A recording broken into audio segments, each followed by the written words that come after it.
This is the Art of Darkness podcast with Kevin Kautzman. And Brad Kelly. We're a couple of very online writers interested in the dark side of what drives creative people to create against all odds. This show is about art and the people who make it, what it costs them, and what it takes to bring something unique and impactful into the world. Each episode, we excavate the life and work of an artist you might think you know. Don't worry, they're all safely dead. On every episode, we try and find out just what the hell was wrong with them and how they worked through their darkness to create something that lives on after them and continues to move culture. Find us online at artofdarkpod.com and on Twitter at artofdarkpod. All right, we've got some sponsors for the pod now. Wait, what? Every link you need for the things we talk about here is at artofdarkpod.com/sponsors. First up, books. If you're into this podcast, odds are you're probably a reader. We've got links to buy new books from bookshop.org and used books from alibris.com. And if you want to listen to your books, we recommend and use audible.com. It's great, and the catalog is huge. All right. So if you're listening to this, you are online. Maybe you're very online. You probably have a website or are thinking of starting one. Maybe you want a website like artofdarkpod.com. We built that with WordPress, which is by far the most popular way to create websites. And the single best host for serious WordPress is WP Engine. I've personally used them for over a decade now, and I don't host my websites anywhere else. Go to artofdarkpod.com/sponsors and click on the WP Engine link to learn more. Finally, the best way to support the show is at patreon.com/artofdarkpod. Get the bonus After Dark content for every episode, access to the book club, and more. Thanks for supporting Art of Darkness. And I don't think that was too painful. I think we did a pretty good job there. Yeah, that sounded good. Yeah, we appreciate it.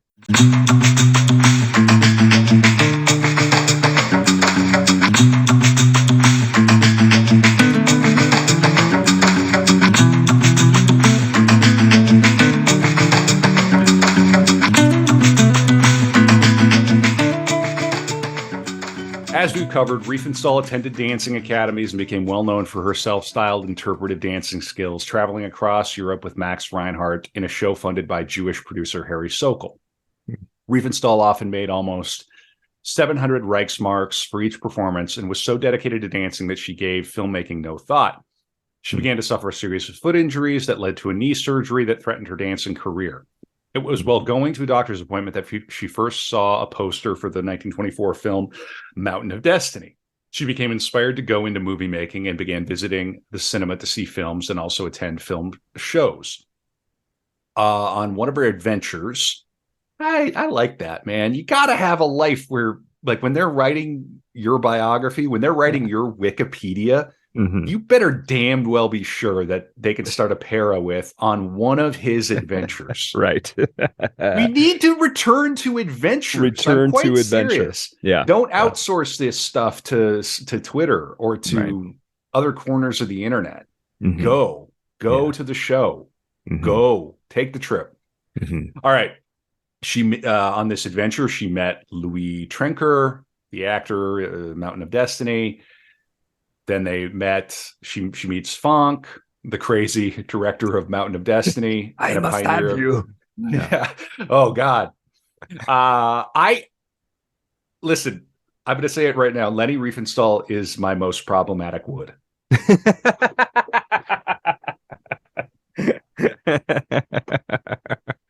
I started to have. It's difficult not to kind of like crush on her a little bit. Like when you're reading about her, she's extraordinary. Yeah, I looked up and the Holy Mountain, the Wikipedia page, and the cover is very evocative. I mean, it's basically just her, but man, whew. Yep. She was putting it in. I mean, and she had talent too. She was not. Yeah, she's not eye candy by any means. No. It's almost not fair that somebody who's that attractive is also that multi-talented. 100%. Yeah. Really, it's a shame that history is looming around the corner for Leni. Yeah. All right. Let's see. She persuaded him to feature her in one of his films. And this is where the Wikipedia gets it wrong, right? It's Riefenstahl later received a package from Funk containing the script. It's like, well, no, he literally brought it to her while she was laid up in the hospital. Yeah. She made a series of films for Fonck where she learned from him acting and film editing techniques. There's a little story here that I'm not going to read where they did a screen test and it came out really, really poorly. Like she was mortified at how she looked. And then I think it might have been, it was Fonck or someone else who was like, no, we'll just light you differently. And they lighted her differently. And she was like, whoa. And she said that's where she learned the importance of lighting in film. Yeah. I don't think most normies have any clue that. Oh, the things you can do with lighting and with like focal length and some other things are incredible. Yeah. It's remarkable. Like film is just pretty much the capturing of light. Like that's what cinematography. I mean, there's more to it, of course. Sure. Yeah. Okay. One of Fonck's films that brought Riefenstahl into the limelight was The White Hell of Piz Palu, 1929, co-directed by G.W. Pabst. Her fame spread to countries outside Germany. Riefenstahl produced and directed her own work called Das blaue Licht, The Blue Light, in 1932, co-written by Karl Mayer and Bela Balatz. The Blue Light is fascinating. Oh, and on the After Dark, when I talk about the witch, the mountain witch who saves Leni's film career, it's back when they were doing the mountain movies. So if you want to hear that story, patreon.com/artofdarkpod. Yeah, the Blue Light is worth seeing, and this is like her feature debut. It's 86 minutes long. It has the look and feel of a mountain movie. Leni plays the star, directs herself, and plays a star. She plays a witch, Junta, or a woman that they think is a witch. And here's the plot. The Blue Light is a frame story. So it starts with a modern couple. They arrive in a convertible automobile at an inn in Santa Maria, a mountain village. Upon seeing an intriguing cameo-style photo of a woman, they ask the innkeeper who she is. The innkeeper tells the young boy to bring in the book that contains Junta's story, and the movie unfolds as the innkeeper opens a very large book to its title page. Junta, played by Riefenstahl, is a young woman who lives at the turn of the century apart from her fellow villagers. Due to her feral strangeness, she is considered to be a witch. When she comes to town for one reason or another, the townsfolk chase her away. They feel that she must be in some way responsible for the ongoing deaths of the young men of the village. I mean, in real life, the men were killing themselves constantly or trying to. That's what I'm saying. You could see where it's a very thinly veiled metaphor. Yeah. This is because Junta is able to climb the local mountain unscathed, while these young men continue to fall to their deaths attempting to climb it under supernatural circumstances. And I could go on and read more. But it was a moderate commercial and critical success, performed well in Europe and the UK. Some critics were divided. Yeah, go ahead, Brett. It's just it's an interesting story. I mean, it's not just boilerplate. That's a kind of a crazy premise. I like it. Yeah, and it's beautiful. It's beautifully shot. Leni's beautiful. But in Germany, the critics were kind of divided. The left-wing publications derided the effort. The right wing applauded it. This is a stellar example of German womanhood, and she's climbing the mountains. A mountain is the self. Here we have the Übermensch, die Überfrau, and all of that. And the left-wing news publications they're largely Jewish, a lot of Jewish critics. So there was some tension here. Like, I'm not going to track Leni's every single interaction with Jewish people or her assessment of the Jewish people, because it would take a scholar to really get that properly correct. But it is discussed that this was a moment where she was she noticed these leftists, and a lot of these leftists happen to be Jewish. What's going on? She that kind of stung her a little bit at this point, but it got some pretty great reviews. And the film's aesthetic, particularly the depiction of nature, is also said to have caught the attention of Adolf Hitler. Oh, man. Okay, so now we are on Hitler's radar. Yeah, boy. Okay. You don't want to You be on don't. that radar screen. You want to fly below that radar. Yeah. Oh boy, here we go. The film won the silver medal at the Venice Film Festival, but was not universally well received, for which Riefenstahl blamed the critics, many of whom were Jewish. Upon its 1938 re-release, the names of Balaz and Sokol, both Jewish, were removed from the credits. Don't love that. Don't like that. Yep. No. Some reports say coming attractions. The AI is going to wipe out people. Yeah. Don't like that. Yeah. Some reports say this was at Riefenstahl's behest. See, so we get into this little tricky business here. Right. In the film, Riefenstahl played an innocent peasant girl who is hated by the villagers because they think she is diabolic and cast out. She is protected by a glowing mountain grotto. Cool. Okay. According to, yeah, like you do. We need a glowing mountain grotto. Yeah. Where do I get one of these? I don't know. Yeah, you got to go to a mountain. Riefenstahl received invitations to travel to Hollywood to create films, but she refused them in favor of remaining in Germany with a boyfriend. Hitler was a fan of the film and thought Riefenstahl epitomized the perfect German female. He saw talent in Riefenstahl and arranged a meeting. Was she blonde, blue-eyed?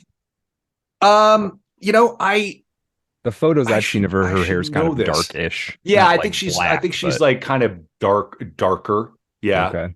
Let me you could find some pictures from, so I'm gonna look up Leni Riefenstahl. I should know that. Leni Riefenstahl, let me see here. The Whole Wonderful Horrible Life. You should look that up too while I am as well, Brad. I want to find some stills. It's tricky because everything's black and white. Right. Yeah. So I guess maybe it's older color pictures when she's an older woman, her hair's blonde. Yeah, her hair is blonde. Yeah. Yeah. That's not that hard to fake. Right. Yeah. Anyway. Yeah. No, it's all good. Yeah. Well, how do you think Hitler's going to be when we meet him? Yeah, I mean, it's going to be a neurotic, insane, but weirdly charismatic asshole. Would be my guess. That's just my guess. Yeah, I mean, I'm seeing that she had he's going to be on his best behavior when he meets Leni, though. I'm sure. Like that's going to probably be the most. I don't think he's going to be like throwing himself into the river. For her love and affection, but I think he'll probably be as normal as he can possibly be. Yeah, I mean, I looked it up online and it says black hair, brown eyes. So I don't really exactly know. She could have been dyeing her hair there when she was. I mean, she must have been because she was quite old. Right. Yeah. No big. Okay. I'm just kind of curious. Yeah. All right, so let's get into it here. Well, I've got this picture of her that would suggest blue eyes. Yeah. Blue eyes and kind of like a darker brown hair. So, I think I might have had coffee here. Ah, yes.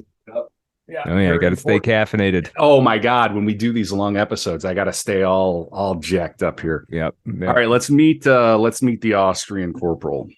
Okay. All right, let's go. Yeah. Oh, hang on here. Hang on. Pausing for dramatic effect while we lead into the what is certainly to be quite the turn. Here we go. All right. Let's see here. It's called A Fateful Meeting. When I returned to Berlin after touring with The Blue Light, the city was filled with posters announcing that Adolf Hitler would be giving a speech at the Berlin Sports Plaza.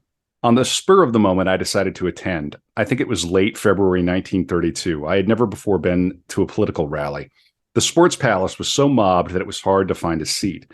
Finally, I managed to squeeze in among people so excited and noisy that already I regretted coming.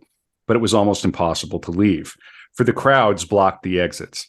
At last, after a brass band played march after march, Hitler appeared, very late. The spectators jumped from their seats, shouting wildly for several minutes, Heil, Heil, Heil. I was too far away to see Hitler's face, but after the shouts died down, I heard his voice. Fellow Germans, that very same instant, I had an almost apocalyptic vision that I was never able to forget. It seemed as if the Earth's surface were spreading out in front of me, like a hemisphere that suddenly splits apart in the middle, spewing out an enormous jet of water, so powerful that it touched the sky and shook the earth. I felt quite paralyzed, although there was a great deal in his speech that I didn't understand. I was still fascinated, and I sensed that the audience was in bondage to the man. Now, this is what, 1932-ish? 32. Okay. Yeah, right.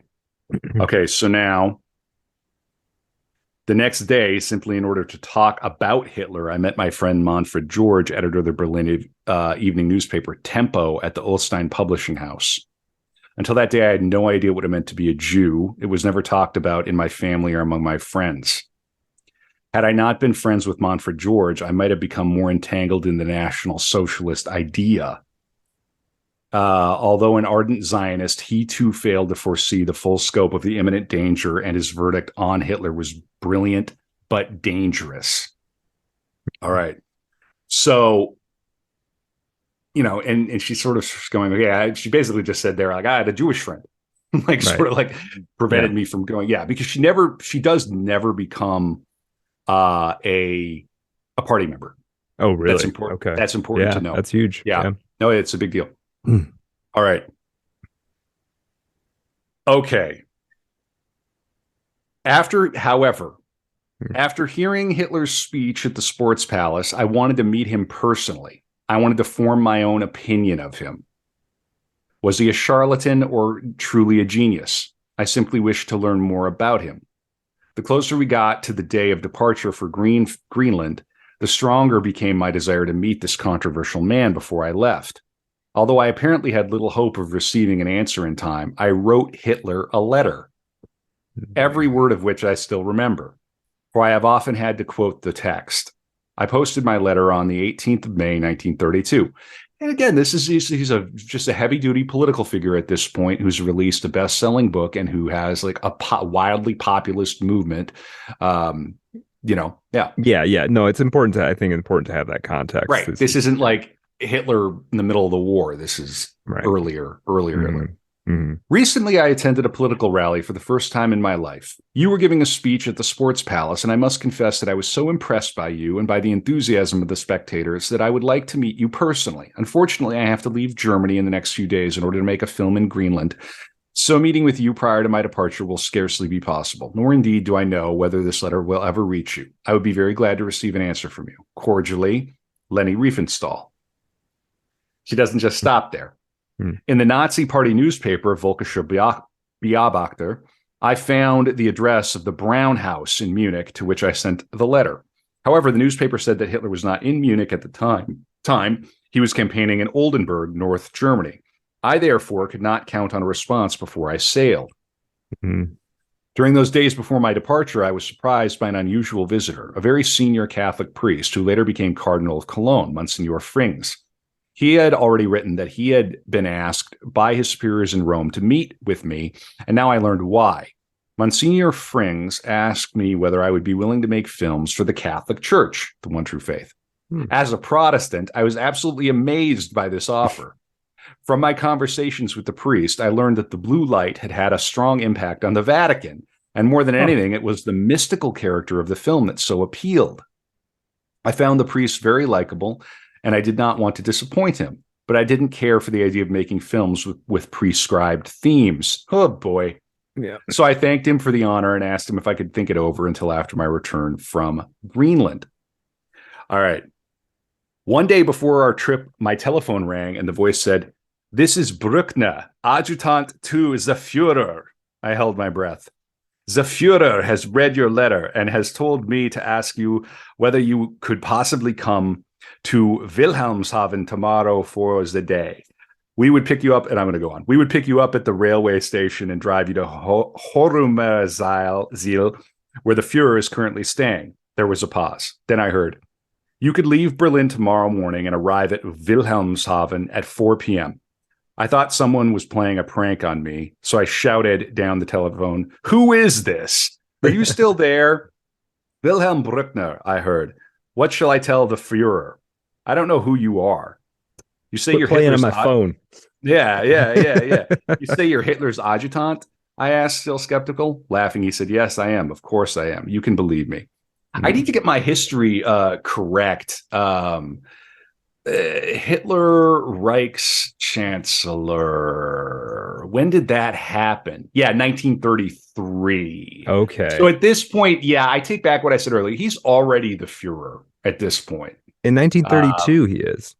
Or yeah, 1933. he Okay. rose to power in the leader of the Nazi Party, becoming the chancellor in 33, and then taking the title of Führer and Reichskanzler in 34. Mm. And so, yeah, His, she knows yeah. who he is. I mean, he is the head of he's the like fascist dictator Right. of the country. Yeah. Right. Yeah, that's heavy duty. Yeah. When did Riefenstahls? I just want to make sure we're situated in the right place. Blue Light came out in 32. Yeah. So, okay. All right, good. Yeah. So this isn't like plucky young baby Hitler here. This is like, the Yeah. leader of the country. And I love Lenny's just like, I'm going to write him a letter. I'd like to meet you. Right. Of course. Yeah. Yeah. And she knows she stands a chance. Right. All right. So, and then he basically says, yeah, I'm Hitler's adjutant. You can believe me. My doubts began to vanish, but suddenly it hit me that I was expected at Berlin's Letta station tomorrow at that same time in order to go to Hamburg with the others. So she's basically has to decide, do I go, make my schedule for this film, or do I go and see the Fuhrer? And she says, I'll come and see the Fuhrer. Wow. Okay. All right. And so she drives out there, and here we go. The car stopped near the beach. Hitler came over, and as he greeted me, a man sprang out from the group of people standing in the background. He obviously wanted to photograph the welcome, but Hitler waved him off. Don't, Hoffmann. This could harm Fraulein Riefenstahl. I didn't understand. How could it harm me? Hitler wore I have to pause and say, we're on page 106 of her memoir. That is 650 pages. Oh boy. Yeah. But think about everything I've already read and told you. Right. It's a sixth of the Leni Riefenstahl story. Crazy. Incredible. Right. Yeah. It's just incredible. All right. Hitler wore a dark blue suit with a white shirt and an unobtrusive necktie. His head was bare and he looked natural and uninhibited, like a completely normal person, in no sense like a future dictator. Indeed, he seemed unexpectedly modest. This Hitler appeared to have nothing in common with one I had seen at the Sports Palace. We walked on the beach, Bruckner and Schaub following a short distance behind. The sea was calm and the air unreasonably warm. Hitler looked out to the horizon through his binoculars and told me about the various types of boats he could see, and I had the impression that he was quite knowledgeable about them. Soon, however, he began to speak about my films. He made enthusiastic comments about my Dance on the Sea and told me he had seen all the films I had appeared in. The film that made the strongest impact on me was The Blue Light. Above all, because it is unusual for a young woman to win out against the hostility and prejudices of the motion picture industry. Mm-hmm. Hitler's like, you're a girl boss. Yeah. And they walked on the beach. Did Hitler have his shoes off and the cuffs of his slacks rolled up? I assume so. They are already brown. Right. So I don't know. I assume. Yeah. I really don't know. I wasn't there, Brad. I know. You said they went for a walk on the beach, and I had a comical image here in my head. Yeah, it's very funny. Yeah. I like that he's congratulating on her for like beating out the bros. Like, Respect. Very impressive. Yeah. Now that the ice was broken, Hitler asked many questions, and I could tell he was well informed about my latest films. As I began to talk, he listened patiently for a long time. Then suddenly he said, once we come to power, you must make my films. Yeah, boy. And remember, she played Faust. Right. Here we go. Yeah. Let's rock. I can't, I said impulsively. Hitler looked at me calmly, displaying no reaction. I really can't, I said now, almost apologetically. Just 2 days ago, I turned down a very prestigious offer from the Catholic Church on the grounds that will never make prescribed films. I don't have the knack for it. I have to have a very personal relationship with my subject matter. Otherwise, I can't be creative. Hitler was still silent. Encouraged, I went on after a pause. Please do not misunderstand my visit. I have no interest whatsoever in politics. I could never be a member of your party. Now Hitler looked at me in surprise. I would never force anyone to join my party, he said. But when you become older and more mature, perhaps you will be able to understand my ideas. Hesitantly, I said, after all, you have racial prejudices. If I had been born an Indian or a Jew, you wouldn't even speak to me. So how can I work for someone who makes such distinctions among people? I wish the people around me would be as uninhibited as you, he said quietly. And that was the conversation that took place between us. Meanwhile, Bruckner and Schaub had come over to us several times, reminding Hitler that he had to attend an election rally. I also wanted to say goodbye since I was planning to leave for Hamburg that night. But Hitler said, please stay here. I seldom get the chance to speak to a real artist. I'm sorry, I insisted. I have to board our ship in time tomorrow. Don't worry about it, he broke in.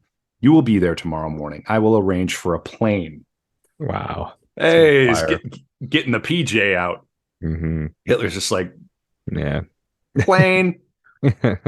That is another level of life. Like when you've reached a point where it's like, don't worry, we'll fly you out tomorrow.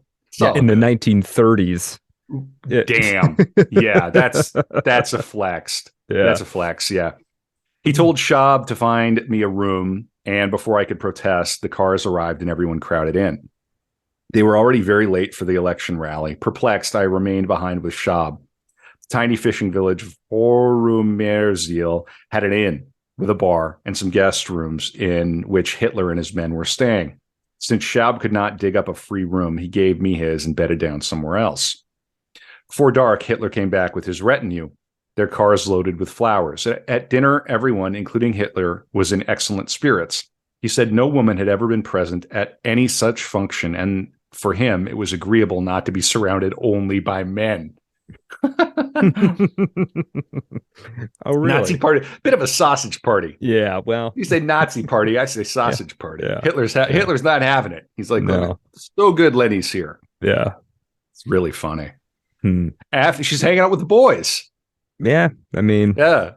After dinner, we all went outdoors, most of us strolling towards the sea. But Hitler waited a while, then asked me to accompany him, which I thought a little strange, but I didn't want to be impolite by refusing. Again, the two adjutants trailed at a short distance. Hitler was entirely relaxed. He talked about his private life and about things that greatly interested him, especially architecture and music. He spoke about Wagner, about King Ludwig of Bavaria, and about Bayreuth. But after a while, he suddenly changed his expression and his voice. With great passion, he declared, more than anything else, I am filled with my political mission. I feel that I have been called to save Germany. I cannot and must not refuse this calling. That dude thought about himself as an artist. Yeah. Right? Yeah. I mean, yeah. And we said for a while that when we finally want to kill this show in the distant future, we finally drop the Hitler episode. Yeah. Yeah. And disappear into the woods. Right. Right. Throw ourselves into the lake. Yeah. This is the other Hitler, I thought, the one I saw at the sports palace. It was dark and I couldn't see the men behind us now. We walked silently side by side until after a long silence, he halted, looked at me, slowly put his arms around me, and drew me to him. I had certainly not wished for such a development. He stared at me in some excitement, but when he noticed my lack of response, he instantly let go and turned away. Then I saw him raise his hands beseechingly. How can I love a woman until I have completed my task? Bewildered, I'd made no reply at all. And still without exchanging a word, we walked back to the inn. There, somewhat distantly, he said, good night. I felt that I had offended him and regretted that I had come in the first place. Yeah. Oof. The next morning, morning, going to regret it even more, Lenny. Whoa, But doggy. Yeah. yeah. The next morning, they all had breakfast together. Hitler asked whether I had slept well, but remained rather taciturn, and his mind seemed to be elsewhere. Then he asked Bruckner whether the plane was ready, and when he heard that it was, he walked me down the steps. Kissing my hand, he said goodbye. Come back safe and sound and tell me about your experiences in Greenland. I'll get in touch when I return, I said. Be careful about assassination attempts. Jeez. Okay. Oh, his voice was cutting in reply. I will never be the victim of an assassin's bullet. Mm. We left, and as the car rounded a bend in the road, I looked back. Hitler was still standing in the same place, gazing after us. Mm.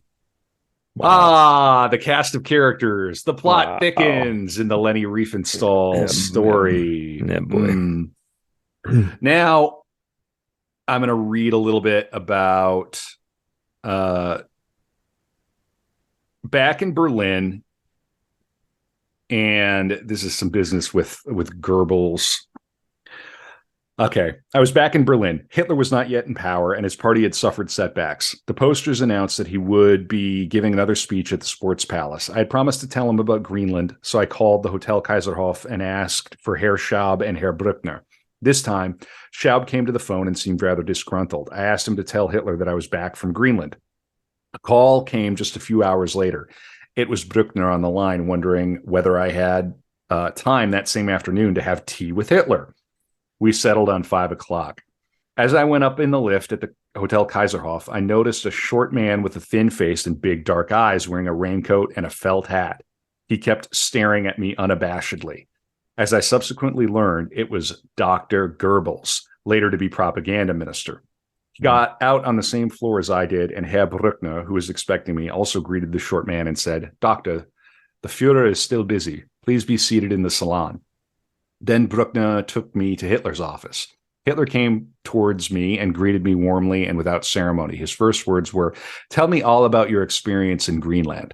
Enthusiastically, I described my experiences and impressions. And as I was showing him photographs, Bruckner came back and said, Dr. Goebbels is waiting in the salon. Hitler broke in, tell the doctor I'll come soon. I've got Leni here. Yeah. Can't you see? Just talking about Greenland. He wanted to know more, and I was still so filled with the memories of our expedition that I kept talking as if I were giving a lecture on Greenland. When Bruckner reappeared and urged Hitler to come with him, Hitler stood up and said politely, excuse me, Fräulein Riefenstahl, but your description was so riveting that I am almost late for my election rally. Meanwhile, all women, always making you late for the rally. Jeez. Leni. She must have known her power over men. She's just like at this point. I mean, this isn't her first rodeo, right? No. Yeah. Yeah, and she's playing quite literally at the highest level possible now. Mm-hmm. Yeah, right. Meanwhile, Schaub appeared with Hitler's coat, and as he put it on, Hitler said to Bruckner, take Fräulein Riefenstahl along to the Sports Palace in your car. I'll see the doctor quickly. Surprised, I asked, what does this mean? Bruckner replied, the Fuhrer assumed that you were going to the Sports Palace too, but won't be able to make it on time, so I am to take you along. Wait here for one moment. I'll come right back for you. Everything happened very quickly. I was put in a car in which 2 other women were sitting, though I no longer recall their names. Nor do I remember any details of the rally at the Sports Palace. Right. The next day, no, go ahead. No. Ask. Well, I'm just curious. Like, I'm having a hard time right now understanding what Leni wants from him. Like, why is she started this communication because she was sort of curious. I don't fully understand why she's right. Sort of, I don't quite get it yet.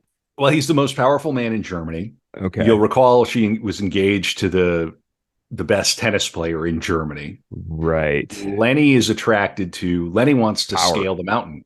Yeah. Okay. And Leni wants to understand Hitler was her claim. Right. You're asking the right questions. Right. Because it doesn't seem thus far, mostly in her words, it doesn't seem like a particular interest or intoxication with his politics or anything. right? No. It's something about his personality and his position. If she's to be believed. Right. Okay. We don't have the most reliable narrator here. This Well, there's woman also writing this, it's her, and she's like, I was on the beach and I told him, but you're a racist. I could never work with you. Like, I'm sure that happened. Right. Yeah. I believe that. Yeah, exactly. So yes, good reminder, Brad, because it's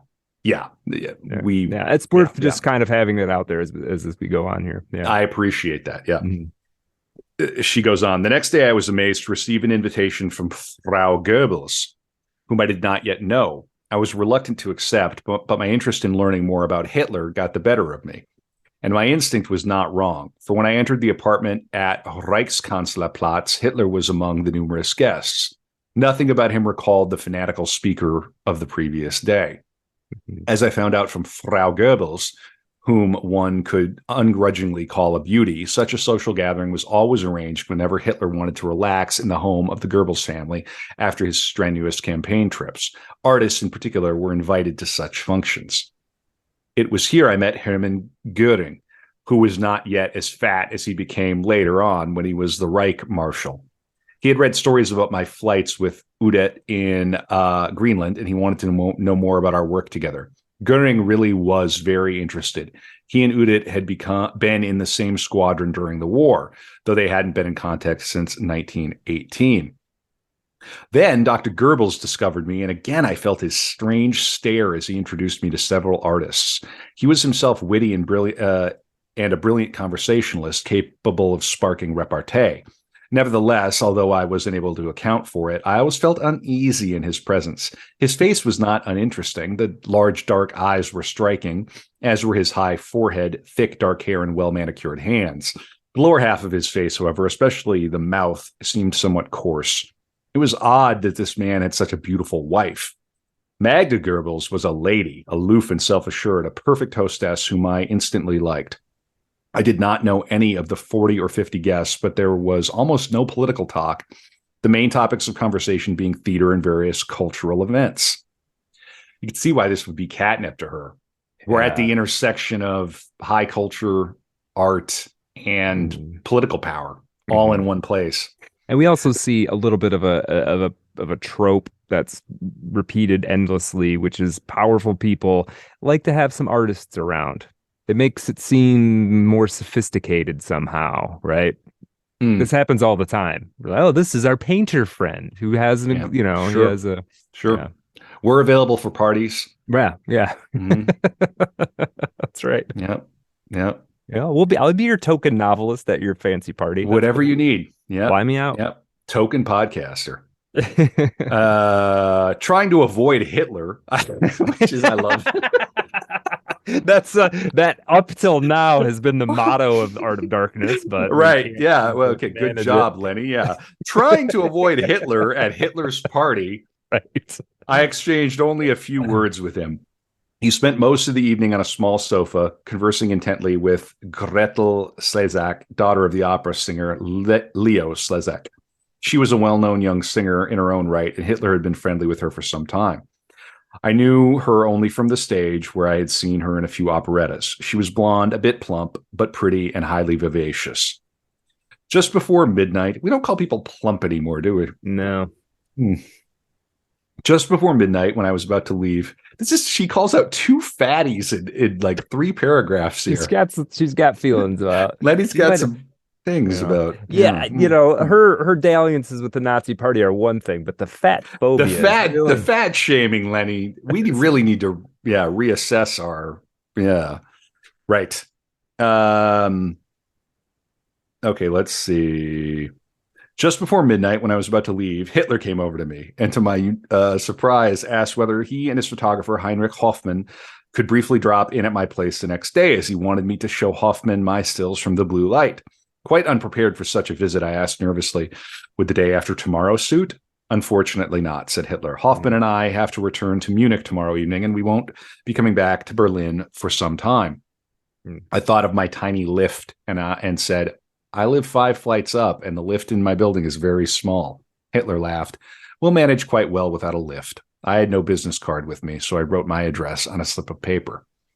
The very next day, I anxiously awaited my visitors. My maid had prepared tea and baked the cake herself. She has a maid. Okay. Yeah. And by the way, this, and I have some reading on this, like her association, by the time she's done with Triumph of the Will and with Olympia, she's kind of like the unofficial party documentarian. She's living in like a villa. She's I'm sure she's living large. So Leni goes from solidly middle class to the equivalent of jet set into the dumps after. Oh, really? Yeah, after the war ends. Well, we're going to get there. We're going to get there. Stay with me, Brad. Yeah. Right.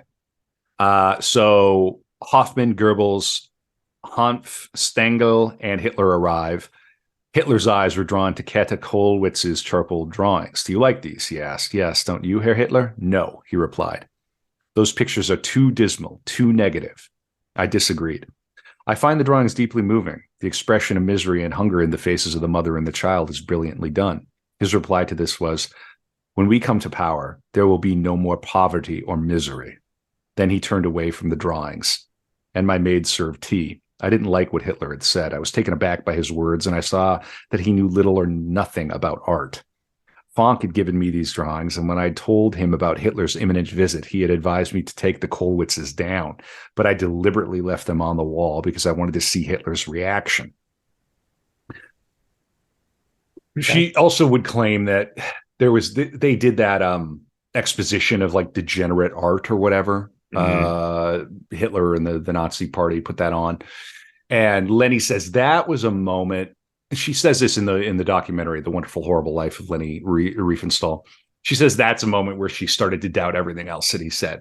Because if a man could be that wrong about art, what else was he wrong about? Right.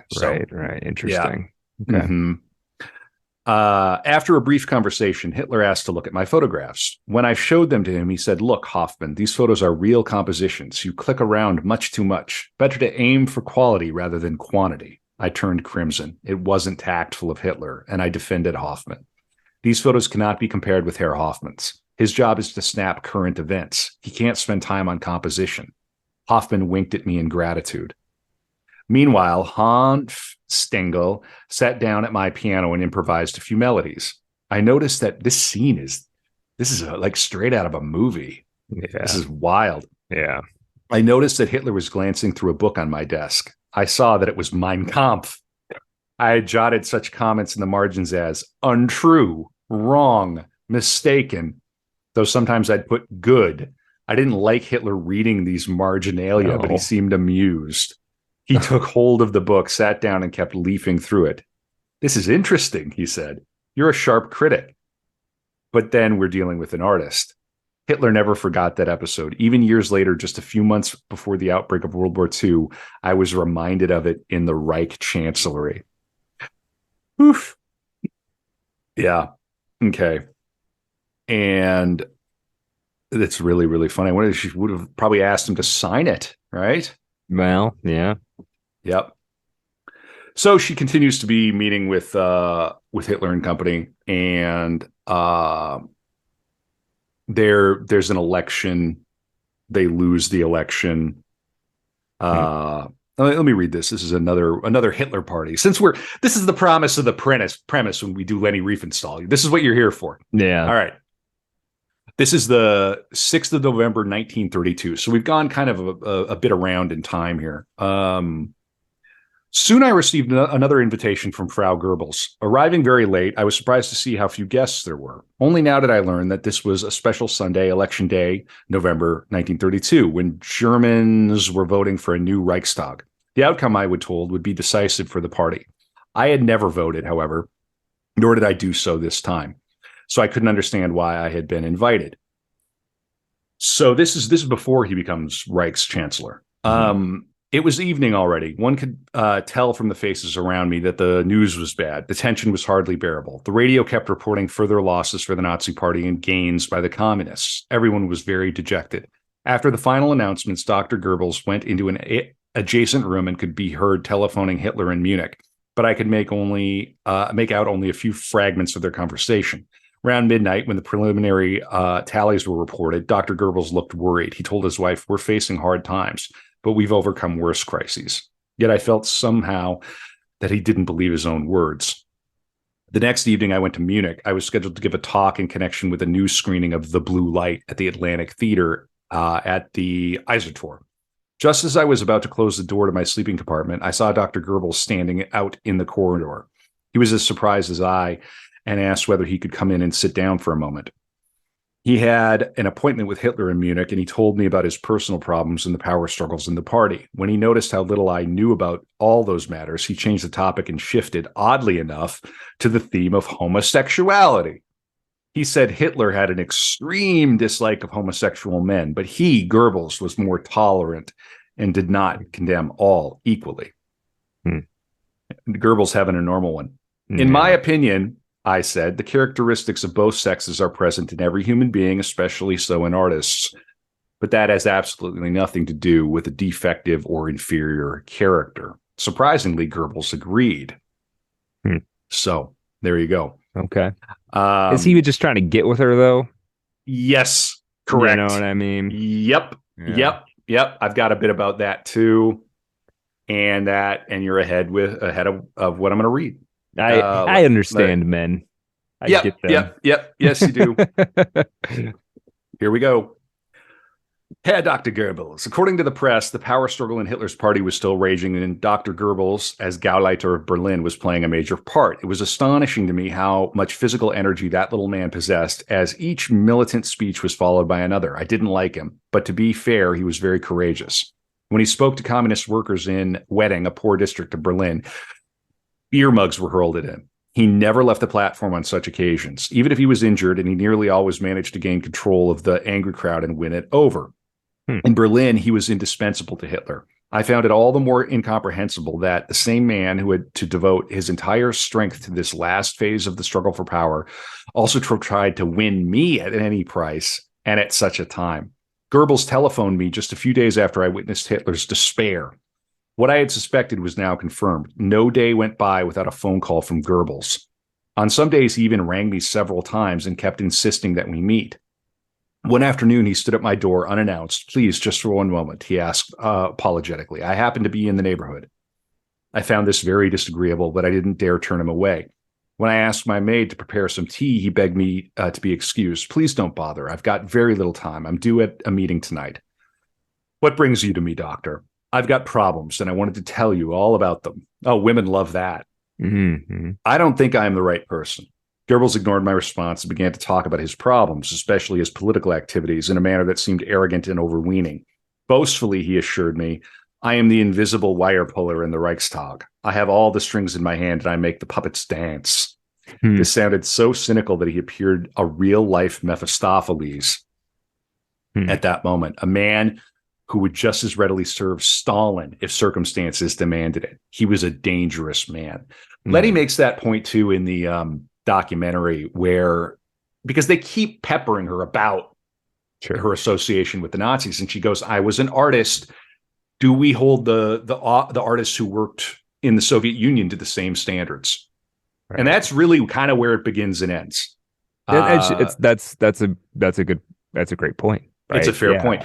And do we hold the people who made the propaganda films? Now, her unique position is that she brought fine art to the creation of propaganda in The Triumph of the Will, especially. Olympia, you can kind of go, okay, well, she filmed, it did aggrandize, Germany under Hitler. So it's a bit of a pickle. Yeah, it's a bit of a pickle. All right, but that point about Goebbels, how he'd be willing to work for Stalin too. That is very, very telling. Cynical and arrogant, and it's really about his person. Sort of sounds like it's about his personal pride, and he's also probably showing off. Leni, listen, I'm really the one in charge here. I'm the puppet master. Right. Have you seen my wife? Have you noticed? Yeah, this is me. Yeah. And going on, although I asked Goebbels not to visit anymore, his conduct didn't change. He must have noticed long ago that I did not care for him, but my rejection only encouraged him the more. Plainly, he could not grasp that a woman could resist his courtship, and eventually we got into an embarrassing argument. I had refused to receive him at home anymore, but when he promised to come just one last time, I unfortunately agreed, hoping he would finally give me peace. He was behaving like a schoolboy with a crush. His eyes shone as he said that in 1926, 6 years earlier, he had stood outside the Ufa Palace in Berlin at the premiere of The Holy Mountain, hoping to catch a glimpse of me. Until then, I had assumed that he was interested in me purely as an actress, but now I realized that he was after me chiefly as a woman. During all this flattery, he noticed an open book. It was Nietzsche's Also sprach Zarathustra. He picked it up, leafed through the pages, and asked me whether I was an admirer of Nietzsche's. I said I was. Problematic. Yeah. I especially love his language and above all his poetry. Do you know Nietzsche's poems? I can't wait to do Nietzsche on the pod. It's going to be an instant banger. Yeah. Do you know Nietzsche's poems? I asked.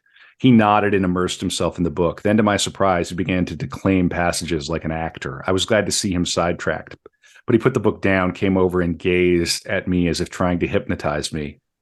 Admit it, he said. You love the Führer. Oh my what God. Nonsense, I cried. Hitler's a phenomenon that I admire, not a man to fall in love with. Now Goebbels lost control. You must be my mistress. I need you. Without you, my life is torment. I've been in love with you for such a long time. He actually knelt down in front of me and began to sob. It was sheer madness. I felt quite stunned at the sight of Goebbels on his knees. But then when he grabbed my ankles, it was too much for me, and I ordered him to leave my apartment immediately. His face turned ashen. But when he still hesitated, I shouted, "What kind of man are you? You have a wonderful wife, a darling child. Your conduct is simply outrageous. I love my wife and my child. Don't you understand? But I love you too, and I would sacrifice anything for you. Leave, doctor," I cried angrily. Leave. You are quite mad. I opened the apartment door and pressed for the lift. With hanging head and without glancing at me again, he left. The future minister of propaganda never forgave me for that humiliation. Yeah. So now she has an enemy in Goebbels. It's not good. You don't really want him as your enemy, I don't think. Yeah, I don't think so. No, not unless he's like downrange of your. Yeah, boy. Okay. Well, we're coming up to some of the business around the major films. I've still got more Hitler here. No. Let's see. Did I cover some of this? Let me find it. Let me see. Yeah. Well, in the interest of time, essentially, Goebbels, this is after that went down, basically says, the Fuhrer has put me in charge of cinema, theater, press, and propaganda. I wanted to talk to you, therefore, about your future film projects. I read in the newspapers that you have been commissioned by UFA to do a motion picture that deals with espionage. How did you come to that subject? And it goes on like this, and they basically court her in order to get her to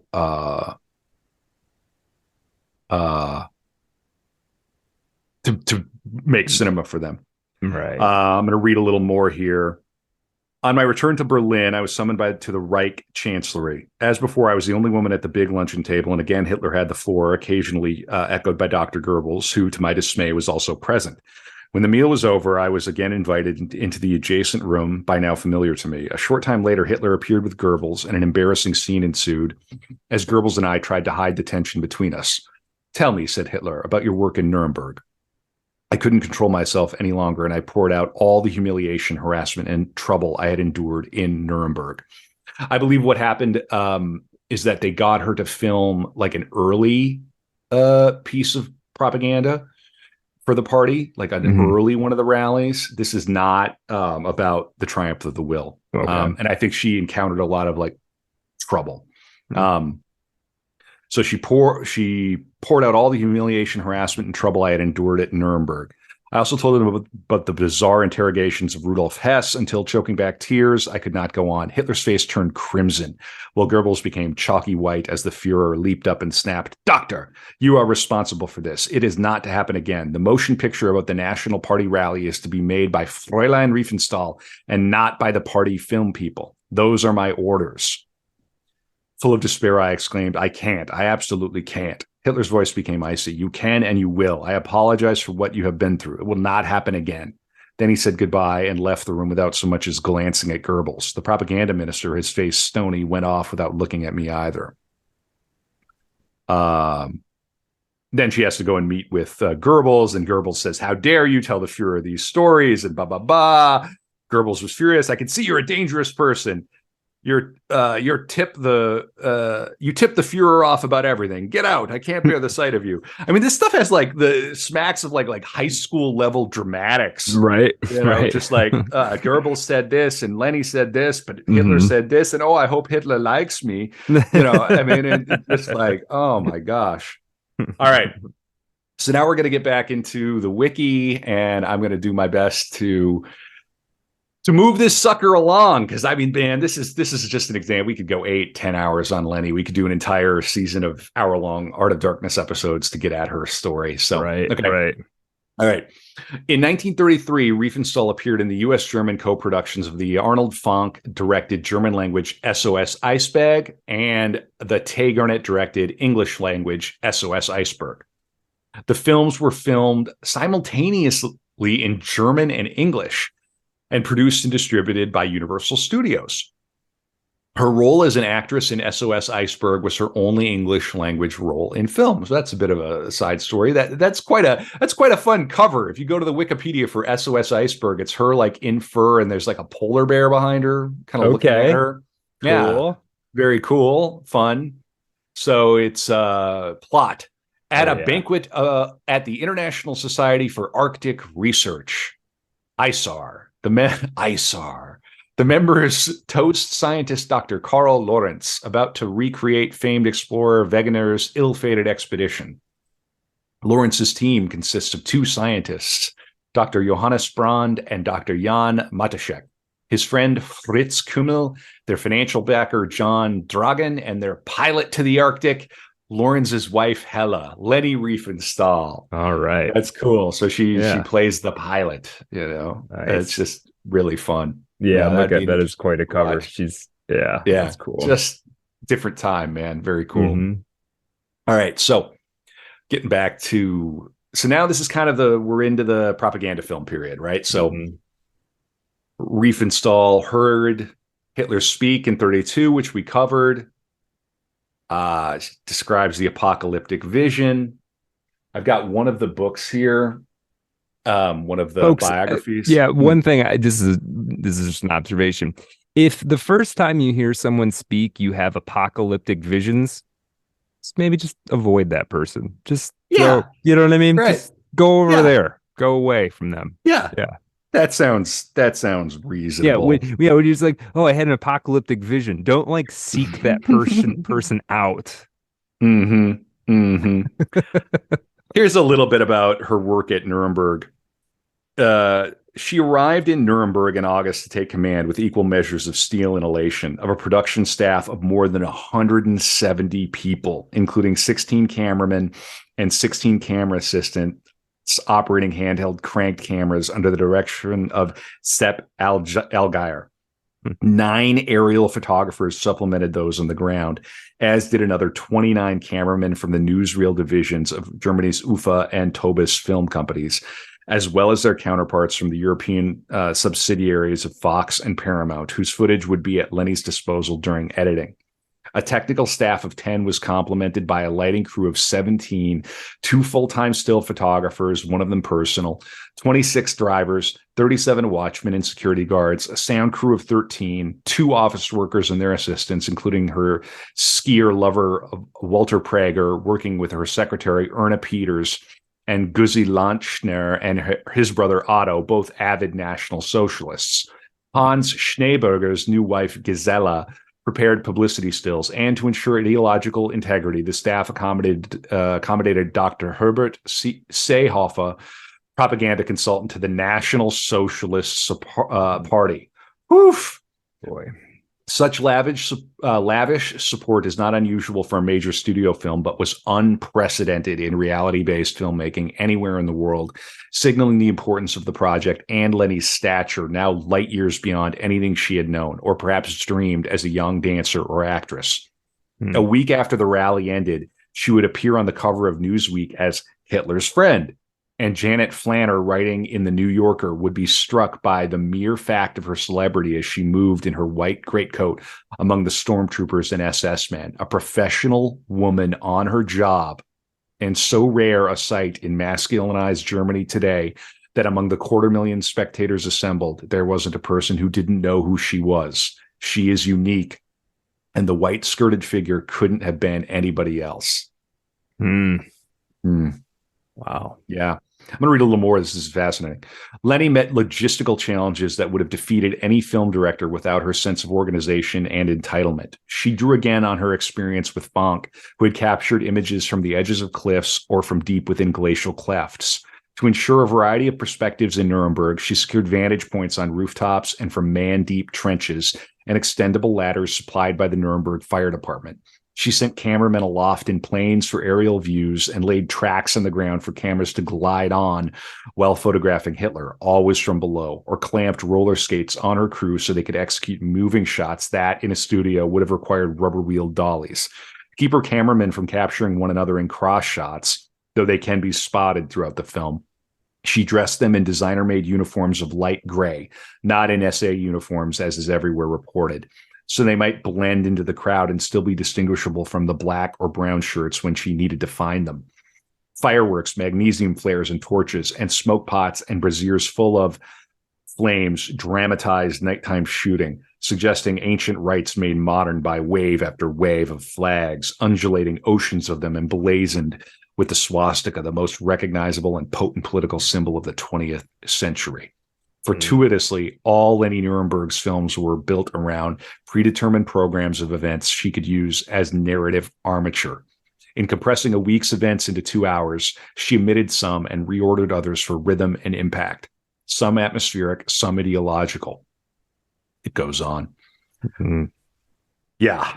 Parades and ceremonies contained their own small narratives of ritual and response, making plentiful use of the Nazi iconography of eagles, standards, helmets, belts, boots, and flags. Speeches somberly noted the death of President Hindenburg, though the entire rally can be read as a celebration of his passing. Oratory reassured the 100,000 rank-and-file members of the SA of unity and strength in the aftermath of the Rome Putsch, alluded to only as a dark shadow now dispelled.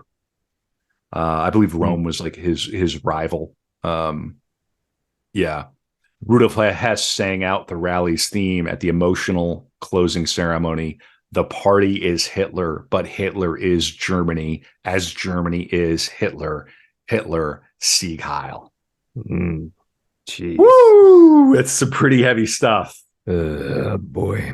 I mean, whatever your politics are, like that stuff is scary when you start identifying like one man with the country, with the nation. Oh yeah, you start doing that like neuro-linguistic programming trick, man, like that. You're trying to be you're being manipulated for sure. Sure. Yeah. And yet you can understand the pull. Like if your country's been falling apart, you were just defeated in a world war, you feel like your country's been shamed, you've been demilitarized, your money is inflating, you feel this threat of the Soviet Union at your back door, communism is lurking everywhere. You know, it's like a siren. Yeah. It's a thing to believe in, man. To believe in. Oof. Yep. All right. So here we go. Hitler was immediately captivated by Riefenstahl's work. She's described as fitting in with Hitler's ideal of Aryan womanhood, a feature he had noted when he saw her starring performance in Das blaue Licht, the blue light. After meeting Hitler, Riefenstahl was offered the opportunity to direct Der Sieg des Glaubens, the Victory of Faith, an hour-long propaganda film about the 5th Nuremberg Rally in 1933. I've got a little more from her memoir. I think I may have already covered some of this stuff. Just want to make sure I'm not missing anything essential. Yeah, no, we've already covered this stuff. Okay, very good. There's just one other thing I just have to get here. Oh man, there's just so much in this story. Okay. All right, let's keep pressing on. The opportunity that was offered was a huge surprise to Riefenstahl. Hitler had ordered Goebbels propaganda ministry to give the film commission to Riefenstahl, but the ministry had never informed her. Riefenstahl agreed to direct the movie, even though she was only given a few days before the rally to prepare. She and Hitler got on well, forming a friendly relationship. The propaganda film was funded entirely by the Nazi Party. This is the first one. This is not Triumph of the Will. This is not Triumph of the Will. This is the one that we talked about where she reported her problems. Victory of the... What is it? It's called... Let me look here. Hang on. The Victory of Faith. Okay. It sort of means like the victory of belief. Okay. Yeah. I'm looking something up in the background here. This is okay. Let's see if I can pull it up. All right. During the filming of Victory of Faith, Hitler had stood side by side with the leader of the Sturmabteilung, Ernst Röhm, a man with whom he clearly had a close working relationship.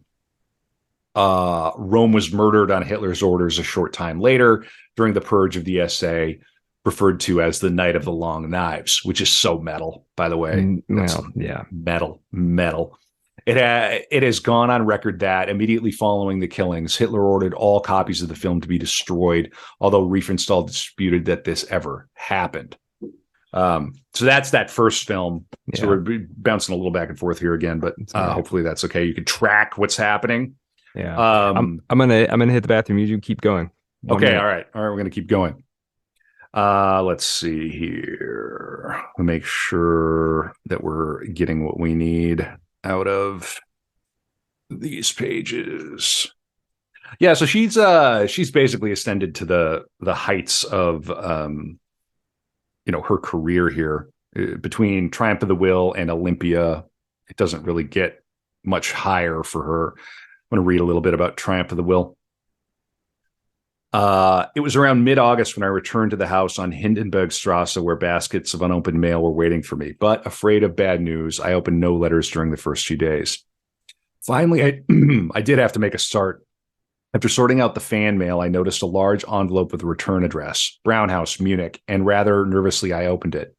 Hess wrote that he was surprised I had put Walter Ruttmann in charge of this year's party rally film when the Fuhrer had insisted that I alone was to make the film. Hess asked me to contact him as soon as possible. This almost amounted to a threat. Even so, I was determined to resist taking on this assignment. First, I tried to get in touch with Hess. I called up the Brown House and was told Hess would be coming to Berlin in 2 or 3 days. I could reach him then at the Reich Chancellery. I used the time to look at Walter Ruttmann's footage and received a new shock. What I saw on the screen was, to put it mildly, useless. It was a jumble of shots of newspapers fluttering across a street, their front pages tracing the rise of the Nazi Party. I didn't understand how Ruttmann could present such work. I was miserable. So she's sort of getting ready, and she doesn't really want to do the Triumph of the Will. And she ends up having a meeting with him. And here we go. Here's Hitler. Party member Hess has told me why you wish to speak to me. I can assure you that your worries are groundless. You will have no problems this time. That is not all, my Fuhrer. I am afraid I cannot make this film. Why not? I am completely unfamiliar with all the subject matter. I can't even tell the SA from the SS. That's an advantage. Then you'll see only the essentials. I don't want a boring party rally film. I don't want newsreel shots. I want an artistic visual document. The party people don't understand this. Your blue light proves that you can do it. I interrupted. That wasn't a documentary. How am I supposed to know what is politically important or unimportant? What should or shouldn't be shown? If my ignorance makes me leave out some personality or another, I'll make a lot of mistakes. Hitler listened attentively. Then he said, smiling but in a resolute tone, "You're too sensitive. You're just imagining all these obstacles. Don't worry. And don't force me to keep asking you. It's only 6 days you'll be giving me." 6 days? Again, I interrupted him. It's going to take months. The main work starts in the editing room, but quite apart from the time factor, I pleaded, I could never take responsibility for such a project. Then Hitler became insistent. Fräulein Riefenstahl, you have to have more self-confidence. You can and you will do this project. It sounded almost like an order. I realized I could not break Hitler's resolve. Now, at least, I had to try and obtain the best possible working conditions. I asked him, Will I have complete freedom in my work, or could Dr. Goebbels and his people order me around? Out of the question. The party will exert no influence on you. I have discussed this with Dr. Goebbels, not even financially. If the party would have financed the film, he said sarcastically, it would obtain the money only after the party rally was over. The party agencies have received instruction from me to support you and your people. Will I be given a deadline for the completion of the film? At last, growing impatient, Hitler barked, no. You can take a year or several years. You are not to be under any time pressure. Abandoning my resistance, I ventured to make one last request. I'll try it, but I can do it only if I can be free after completing this project and do not have to make any more films to order. That must be my reward. I apologize for making this request, but I wouldn't want to go on living if I had to give up acting. Hitler, clearly satisfied that I had given in, took both my hands and said, thank you, Fräulein Riefenstahl. I will keep my word. After this party rally film, you can make any films you like. So she really didn't want to make that movie. I guess not. But just sort of under the power, like he just sort of strong-armed her into her. It doesn't even sound like there was a threat behind it, really. I mean, do you think Hitler at that point could make your life really uncomfortable if you said no? I assume he could. Yeah. I'm thinking that he could. So, yeah. So she goes on and she makes The Triumph of the Will. She does have a point, though. If she genuinely wasn't politically interested, and I'm just taking her word for it, she isn't really a good candidate to make the film, right? It's like, but in a funny way, maybe she doesn't get lost in that. It's just like, she's just going to make what's evocative, what tells the story. Right. And I like that Hitler is sort of LARPing as, well, I'm an artist too, so I understand. Leni's, sentimentality, and I understand like why she would want to be free as an artist and all of the rest. He's definitely like enjoying himself. I understand you as an artist, and these other brutes, can't understand you, Leni. And there's a lot of that going on. Yeah. All right. So, Triumph of the Will is sometimes considered the greatest propaganda film ever made. Initially, according to Riefenstahl, she resisted and did not want to create further party films, instead wanting to direct a feature film based on Eugen Dalbert's Tiefland, or Lowlands, an opera that was extremely popular in Berlin in the 1920s. Riefenstahl received private funding for the production of Tiefland, but the filming in Spain was derailed and the project was canceled. When Tiefland was eventually shot between 1940 and 1944, it was done in black and white and was the third most expensive film produced in Nazi Germany. During the filming of Tiefland, Riefenstahl utilized Romani from internment camps for extras who were severely mistreated on set, and when the filming completed, they were sent to the death camp in Auschwitz. Jeez. That's a big black mark against Leni, and there's a lot of talk about this. Did she know? How much did she know? Like, if you need extras for your whopping movie, you can do worse than like grabbing extras from a work camp. Like, pretty awful. Yeah. Hitler was able to convince her to film Triumph of the Will on the condition that she would not be required to make further films for the party, per Riefenstahl, which we just saw. I mean, Triumph of the Will is recognized as an epic, innovative work of propaganda filmmaking. And it took her career to another absolutely next level. I've got a little bit in the memoir here about the premiere. Can you just about imagine? Yeah, geez. I mean, with the premiere, so it's like they show it at the movie theater? Yeah. Mm-hmm. Let me see if I can find it. I want to see if I can find it. Yeah, this is funny where he's trying to give notes. Let's see. So Hitler shows up at the editing room. Oh, boy. After all those promises. Can you imagine taking notes from Hitler? Oh, boy. I just have a few notes. Yeah. I just have some ideas. Maybe we could try it this way. Suddenly Hitler arrived. I'm an artist like you. Yes. Yeah. When I gave you the assignment for the party rally film, I promised you complete freedom for the production. I looked at him tenderly, and I wished to keep my promise. But more than anything, I would not want you to have any unpleasant repercussions from your work or make any new enemies. Now I had dark foreboding. I asked you to come here, he went on, because I would like to ask you to make one single compromise. General von Reichenau came to see me. He complained that you do not wish to include the Wehrmacht in the film, the army. I've been thinking about it and worked out a way that could allow you to change your film and, without having to make any artistic compromises, still incorporate all the people who deserve special credit. Human beings are more or less vain, and wishes have been voiced to me from various sides. This was the very thing I had feared and why I had been so surprised at being promised a free hand. So the army is feeling left out. I would therefore like to make the following suggestions. I will ask the most important generals and members of the party to come to a film studio. I will be present too. Then we will line up and the camera will move slowly down the line. This will make it possible to emphasize the contributions of each person with a few words. That could be the opening credits of your film. No one will be offended and you will not annoy anyone. Hitler was growing more and more enthusiastic, but I was growing more and more upset. I gazed at him in disbelief. What's wrong? He asked me in amazement. Don't you like my idea? Oh boy. My rough cut of the opening sequence flashed past my eyes. The sea of clouds at the start of the film, the spires and gables of Nuremberg looming through. I couldn't imagine any other beginning. This mood would be destroyed if I had to add the footage suggested by Hitler. Tears came to my eyes. For God's sake, what's wrong with you? Said Hitler. I'm only trying to help you. And he again began to point out all the merits of his ideas. I forgot who was in front of me. All I could think of was my cinematic work, and I found Hitler's idea simply terrible. My reaction was so vehement that I lost all fear. I leaped up and stamped my foot, shouting, I can't do it. For the first time I saw Hitler angry with me, he snapped, Have you forgotten whom you're talking to? He stood up and barked, You're behaving like a stubborn mule.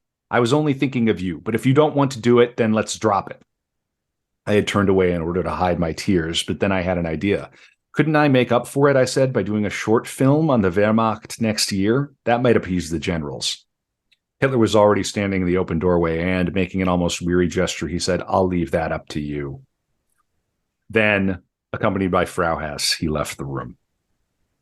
Yeah. So, yeah, now she's in this, like, labyrinth of, like, intrigue, and you know what I mean? Like, she's in a rough spot now. I'm pretty sure they were editing. Yeah, here. So we'll get to the premiere here. It was the 28th of March, 1935. We were still working on the print until a few short hours before the premiere. We didn't even have time to screen it for the censors, a highly unusual situation since no film could be shown in public until it was passed by the censorship board. Aside from my staff, no one had seen the film before the premiere, so I didn't even know how it would be received. I worked on in the printing lab for such a long time that I didn't even have a chance to go to my hairdresser. In a great hurry, I combed my hair, made up my face, slipped into an evening gown, and, very behind schedule, drove with my parents and Heinz to the festively decorated Ufa Palace. The manager of the theater was already waiting impatiently to lead us to our seats. It was rather an embarrassing outing, since Hitler and all the guests of honor, including the diplomats, were already sitting in their boxes. No sooner had we settled down than the talking died, the lights faded, an orchestra played a march, the curtains parted, the screen lit up, and the film began. I re-experienced my sleepless nights and the arduous efforts of each transition from one sequence to the next, all the anxieties that my staff and I might have done something wrong. I had omitted not only the military maneuvers, but so many other events, including those of the Congress of Women. Holding my eyes shut most of the time, I kept hearing more and more clapping. The end of the film was greeted by long, indeed almost endless applause. At the moment, my strength ran out altogether. When Hitler thanked me and handed me a lilac bouquet, I felt faint and then lost consciousness. Jeez. After the war, the German illustrated magazines with high circulations claimed that after the premiere, Hitler wanted to present me with a diamond necklace, and that I gazed so deeply into his eyes that I blacked out. God. So now she's at the top of the world, and the war hasn't started yet. Right. All right. So I'm gonna keep pressing on here. I'm gonna try to bring us in. We're 2/3 of the way there. Okay. Despite allegedly vowing not to make any more films about the Nazi Party, Riefenstahl made the 28-minute Tag der Freiheit unserer Wehrmacht, Day of Freedom, Our Armed Forces, about the German army in 1935. Like Der Sieg des Glaubens and Triumph des Willens, this was filmed at the annual Nazi Party rally at Nuremberg. Riefenstahl said this film was a subset of Der Sieg des Glaubens, added to mollify the German army, which felt it was not represented well in the Triumph of the Will. And then just like a side note, which I don't even think she mentions in her autobiography, is like she was on the cover of Time magazine in 1936 in like skiing in what looks like a swimsuit type thing, yeah. It doesn't even mention it and the title there is Hitler's Leni Riefenstahl. Oh boy. Yeah, right. Yeah, now your name's just associated with him no matter what happens. Yeah. There's absolutely no way out of that. All right.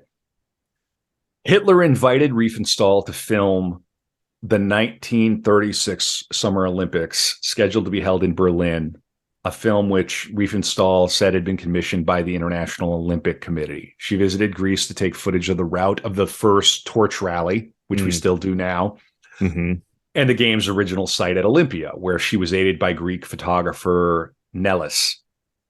This material became Olympia, a hugely successful film, which has since been widely noted for its technical and aesthetic achievements. Strongly recommend Olympia, and you can still watch it. It's still riveting. And the Nazis had some problems with it because she gave a great deal of attention and equal treatment to Jesse Owens, who won 4 gold medals he was the big star of the Berlin Olympics in 1936. And they dug trenches around the track. They created special equipment to get tracking shots along with the races. They put cameras on balloons to try and get overhead shots. They did all of this, and none of those were usable. But they did all of this crazy stuff to capture the 1936 games, and they really did a tremendous job. I've got something here from one of the other biographies. Yeah. Based on what we know today, Hitler commissioned Riefenstahl to film the Olympics in August of 1935, shortly before her 33rd birthday party. She's not even 33. Oh my God. Right? Dude. Yeah. Even before the official appointment, she told propaganda minister Goebbels of her plans. On August 17th, he noted in his diary, Fräulein Riefenstahl reports on preparations for her Olympia film. She's a clever one. Oh, that Letty. It was an open secret at the time that Riefenstahl had been given the assignment by the Nazi regime. The director alternately mentioned the commission from the Fuhrer, and as a Tobis press announcement around 1936, commission from Minister Goebbels. Reports of this in papers both inside Germany and abroad went unchallenged at the time. Whereas in the post-war period, Riefenstahl maintained that she had received the commission from Karl Diem, head of the German International Olympic Committee, independently of the Nazi government. In order to disguise the fact that the Nazi regime was providing preliminary financing for the film, the National Socialist Press declared Riefenstahl its independent producer. As the National Socialists did not want to be accused of political partisanship and realized that the film's propagandistic value lay in the fact that it could be shown internationally as an objective image of a peace-loving and open Germany, great care was taken to keep the financial arrangements and origin of the commission from the public. Today, there's no doubt that the Reich financed Olympia. Sure. All right. So the film is also noted for its slow motion shots. Riefenstahl played with the idea of slow motion, underwater diving shots, extremely high and low shooting angles, panoramic aerial shots, and a tracking system shots for allowing fast action. Many of these shots were relatively unheard of at the time, but Riefenstahl's use and augmentation of them set a standard and is the reason they are still used to this day. Wow. Riefenstahl's work on Olympia has been cited as a major influence in modern sports photography. She filmed competitors of all races, including African-American Jesse Owens, in what later became famous footage. Yeah. And Huh. yeah, so Wild. pretty exciting stuff. Yeah, there's some stuff in her memoir about the torch race, and then and editing this and how much footage they had. I mean, they had an insane amount of footage, and she's right. The real work begins in the editing bay. Oh, I'm sure with that, you're just filming basically everything, and then you go figure it out later. Yeah. Olympia premiered for Hitler's 49th birthday in 1938. Its international debut led Riefenstahl to embark on an American publicity tour in an attempt to secure commercial release. In February of 1937, Riefenstahl enthusiastically told a reporter for the Detroit News, your hometown paper, Brad Kelly. Is the Detroit News still extant? Does it exist? No. But I did up until the late 90s, maybe. Okay. Well, Leni outlived the Detroit News. Yeah. So Leni said, "Wait, really? Oh yeah. She lived into the aughts." What? Yup. I told you. Okay. My most problematic wood. Yeah. I've said this. Yeah. People are walking around right now who knew her. Wow. Yeah. Crazy. And I say this with all due respect. We joke a little on the pod. If the jokes aren't for you, just, sorry. We try to laugh because we laugh so we don't cry. Yeah. Okay. Yeah, but she said, the reporter for the Detroit News, to me, Hitler is the greatest man who ever lived. He truly is without fault, so simple and at the same time possessed of masculine strength. Wait, this is what the reporter told Leni? Leni told the reporter. The reporter. Yeah. Well, that quote's going to live with you for a while. Oh, yeah. Yeah, that's going to stick. So I have in my notes right here, it just says memoir, page 224, Hitler. Yeah. That's what it says. So we got the world premiere of Olympia. She's sort of antsy, how's it gonna go? Sure. When the curtain parted and Olympia appeared in huge letters on the screen, it began to shake. The round of images began: the temples, sculptures, statues, and the torch race, the lighting of the Olympic flame at the stadium in Berlin. I shut my eyes and experienced again the labor it had cost to put all this into shape, and I couldn't hold back the tears. I began to cry, heedless of my makeup and mascara. That's pretty intense. She's like legitimately an artist. Mm-hmm. There was already some clapping during the prologue, and it was repeated over and over. Now I knew the film would be a success, but in my frame of mind, this changed nothing. I felt utterly burned out. Yeah. After the end of part one, the applause swelled into a crescendo, and Hitler was the first to congratulate me. You've created a masterpiece, and the world will be grateful to you.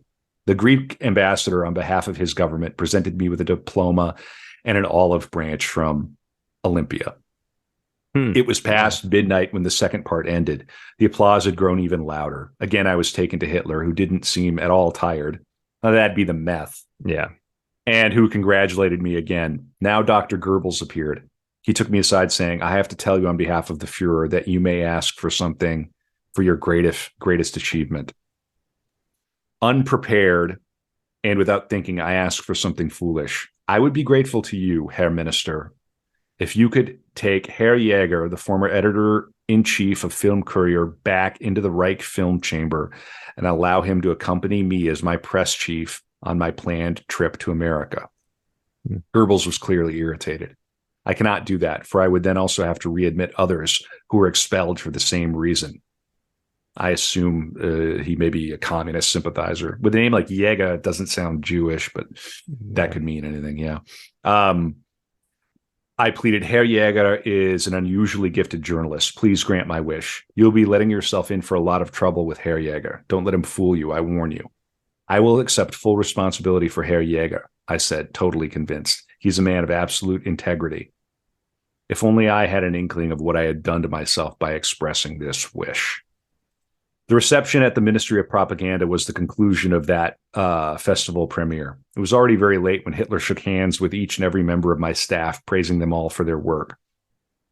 When he asked me about my future plans, I said that at the request of Tobis, I would be touring Europe with Olympia, and after that, I would fulfill my great wish to get to know America and travel through the States for a few months. Yeah. Mm-hmm. You have taken on a large program, said Hitler in a friendly tone. I wish you luck.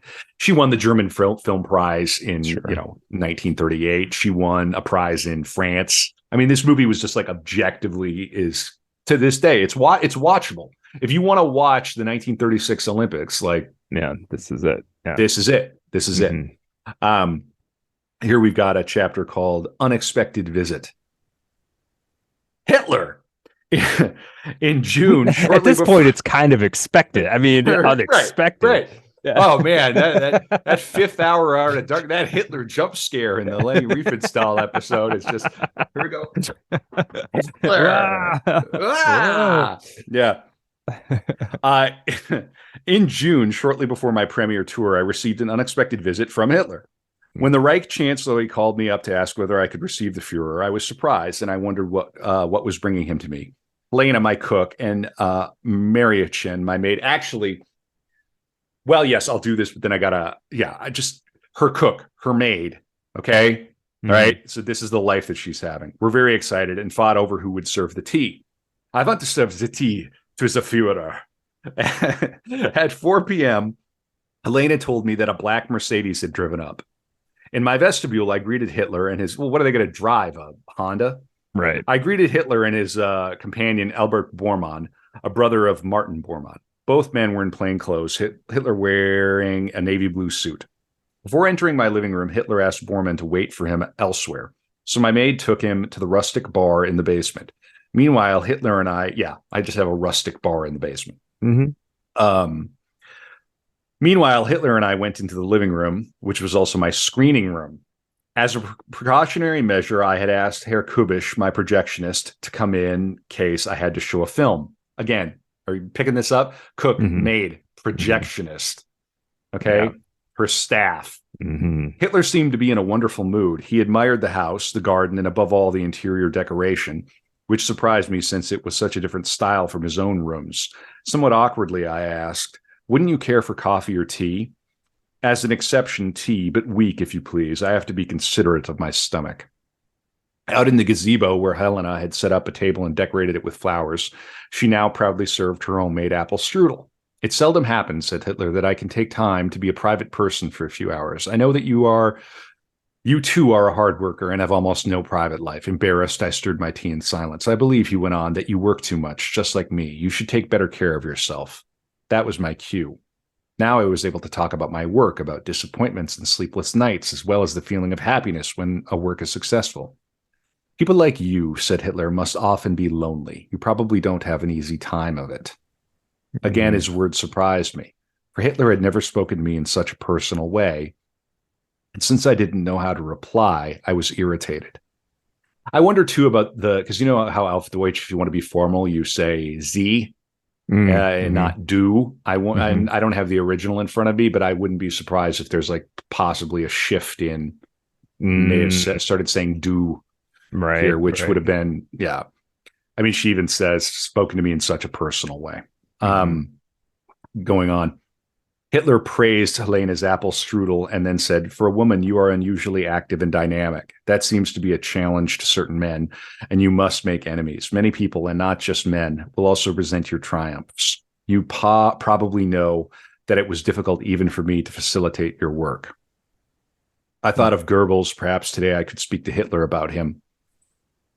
But a sudden wind interrupted our conversation, forcing us to go back indoors. Hitler sat down on a sofa by the fireplace and leafed through several books of pictures that lay on a small table. Then abruptly he said, you know that I admire you greatly and enjoy your company, but unfortunately any obligations do not permit me to indulge in seeing you more often. His compliment simply added to my confusion. I don't know another woman, he went on, who works as single-mindedly as you do and is so obsessed with her mission. I am just as devoted to my mission. What about your private life? I asked. When I made up my mind to be a politician, I renounced my private life. Was that difficult for you? Very difficult, he replied, especially when I meet beautiful women whom I like having around me. But I am not the sort to enjoy brief flings. When my feelings are involved, they are deep and passionate. How could I assume responsibility for that, given my duties to Germany? How greatly I would be bound to disappoint any woman, no matter how much I loved her. It surprised me that Hitler was once again speaking of his personal feelings. After a brief silence, his expression changed, and he said with bizarre grandiloquence, "It is my intention to create a strong and independent Germany, a bulwark against communism. And this is possible only in my lifetime. After me, no one will come who could do this." I ventured to ask, "What makes you so convinced of this?" "It is my calling, which I sense daily, an inner compulsion that forces me to act in this way and not otherwise." With these words, Hitler seemed to become impersonal, just as I had seen him speaking at his rallies. Then, noticing that I wasn't very interested in politics, he was quite suddenly an utterly charming private person again. Meanwhile, Helena brought us some salad as well as toast and fruit. I drank a glass of wine, but Hitler was content with his water. Then I had my maid light a fire, and when we were alone again, I asked Hitler, "Have you always been a vegetarian?" He said no to this and told me falteringly that he had been unable to eat after a deep shock he had suffered. I regretted my question, but Hitler went on. "I loved Gelly, my niece, so much that I thought I couldn't live without her. When I lost Gelly, I couldn't eat for days on end. Since then, my stomach has resisted any kind of meat." Perplexed that Hitler told me all this so frankly, I hazarded another question. "Was Gelly your first love?" And he began to tell me about women he had loved before Gelly. "My romances," he said, "were mostly unhappy. The women were either married or wanted to get married. He did not mention Eva Braun. He was bothered, he told me, when women threatened suicide in order to tie him down, and he repeated that he could have married no one but Gelly." He's in love with his niece. Yeah. I asked him what he thought of Unity Mitford, the pretty Englishwoman who, as the whole world knew, was so in love with him. His reply surprised me. "She's a very attractive girl, but I could never have an intimate relationship with a foreigner, no matter how beautiful she might be." I thought he was joking, but Hitler assured me, "My feelings are so bound up with my patriotism that I could only love a German girl."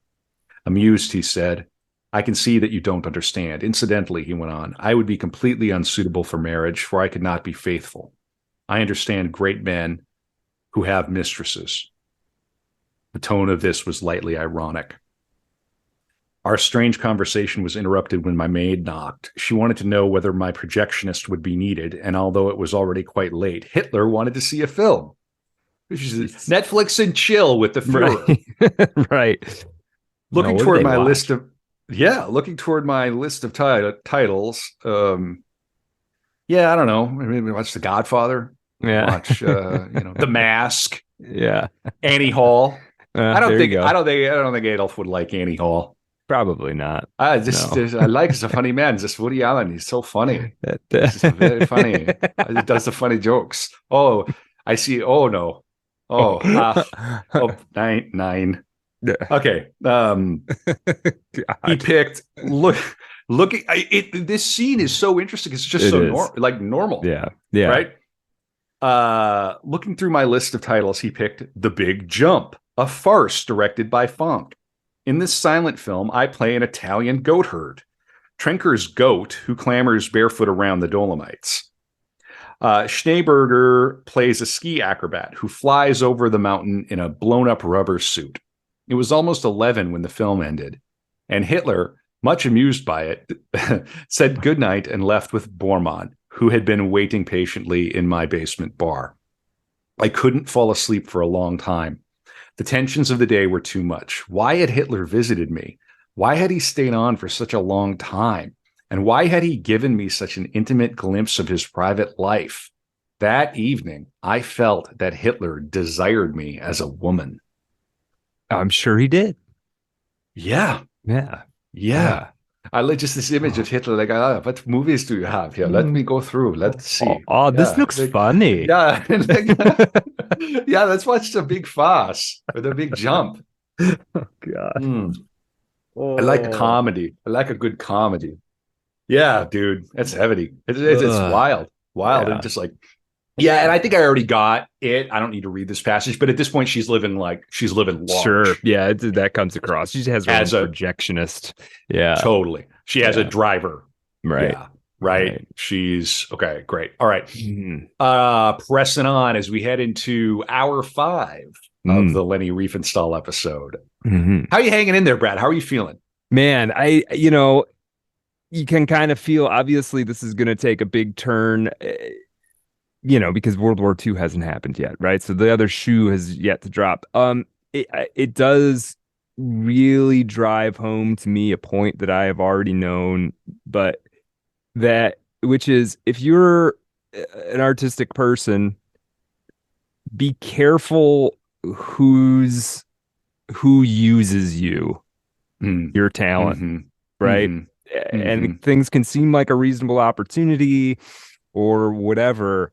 But yeah, man, you got every piece of art is a little bit of propaganda for something, right? Whether that's just, whatever it is, you just have to be real careful that you are not being used to be the mouthpiece for somebody else's ideas, because it's almost always going to come back to bite you, I think. At least if you're doing what you believe in, then later you can stand or fall on what you actually believe. But if somebody else used you, you're going to, So yeah, it's sort of like Leni Riefenstahl. I can have sympathy for her, and I can be understanding and say, she isn't really a Nazi. She wasn't racist or whatever, but in the end, you made this piece of propaganda, maybe the most effective piece of propaganda of all time, and that's kind of on you. Right. So right. At the same time, you're going to leave the country.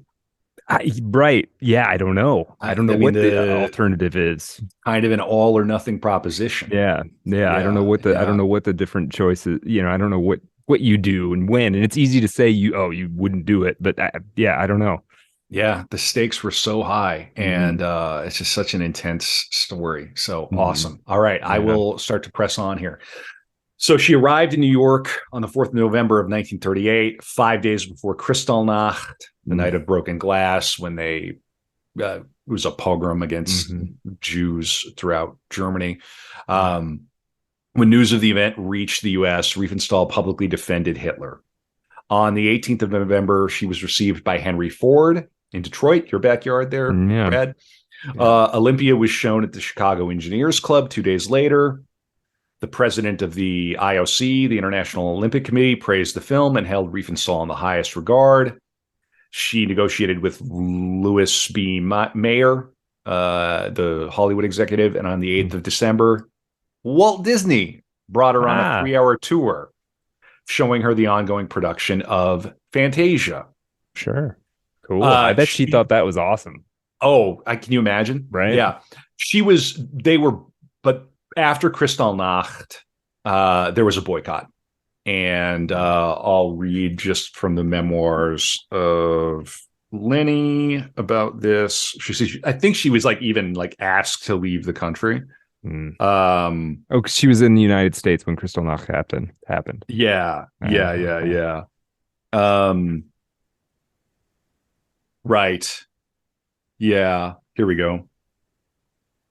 En route to, here. When we left, Ford said to me, when you see the Fuhrer after you return, tell him that I admire him and I'm looking forward to meeting him at the coming party rally in Nuremberg. Oh, Henry Ford in Detroit. Yeah. Yeah, this is the other thing. It's okay, well, Leni Riefenstahl, you can't. Okay, literally, the preeminent captain of American industry was a Hitler. Enamored of Hitler, right? Right. Yeah. So okay, just built Ford tough, right? built Ford tough. Ford tough. Fords are tough. Right. I've seen the ads. Fords are tough. Fords are American. They're about America. Yeah. They're about America. Detroit, Ford. Ford tough. En route to California, we interrupted our trip for several days in order to visit the Grand Canyon, where Indians sold me silver jewelry decorated with genuine turquoise as presents for my friends at home. Cool. I was disappointed by our next stop, LA, which I had pictured quite differently. It looked bleak and ugly. So we hurried on, renting a spacious bungalow at the Beverly Hills Hotel in Hollywood. The swimming pools, the gardens and multicolored flowers, the orange and grapefruit trees were delightful, but the best thing of all was the marvelous climate. One could feel so wonderful there. My holiday mood vanished overnight, however, for the press ran ads by the Anti-Nazi League calling for a boycott against me. The text said, "There is no place in Hollywood for Leni Riefenstahl." Such signs were also posted on the streets, and Hollywood gave me the cold shoulder.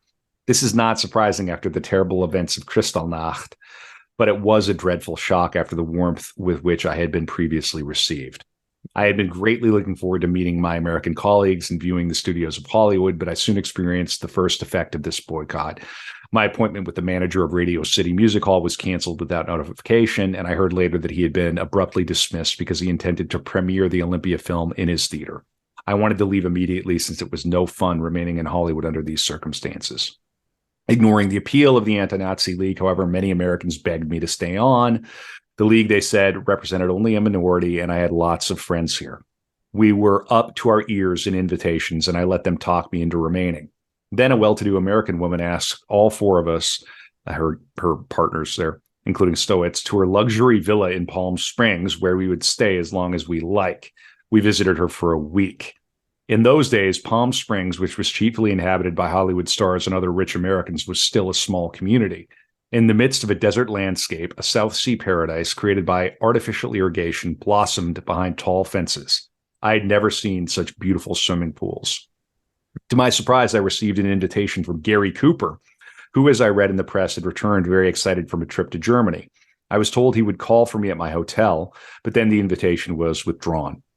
Cooper, I was told, had to leave for Mexico unexpectedly and regretted that he could not meet me. I had no doubt that he had been pressured to break our appointment. My experiences with Walt Disney, friend of the show. We did an episode about Walt Disney. You can go back and listen to it. One of our many core episodes, artofdarkpod.com. We also have a dark room where we went deep on the astrological significances of Walt Disney's life. Yeah. So Disney has her over to the studios. She spent the whole day with him.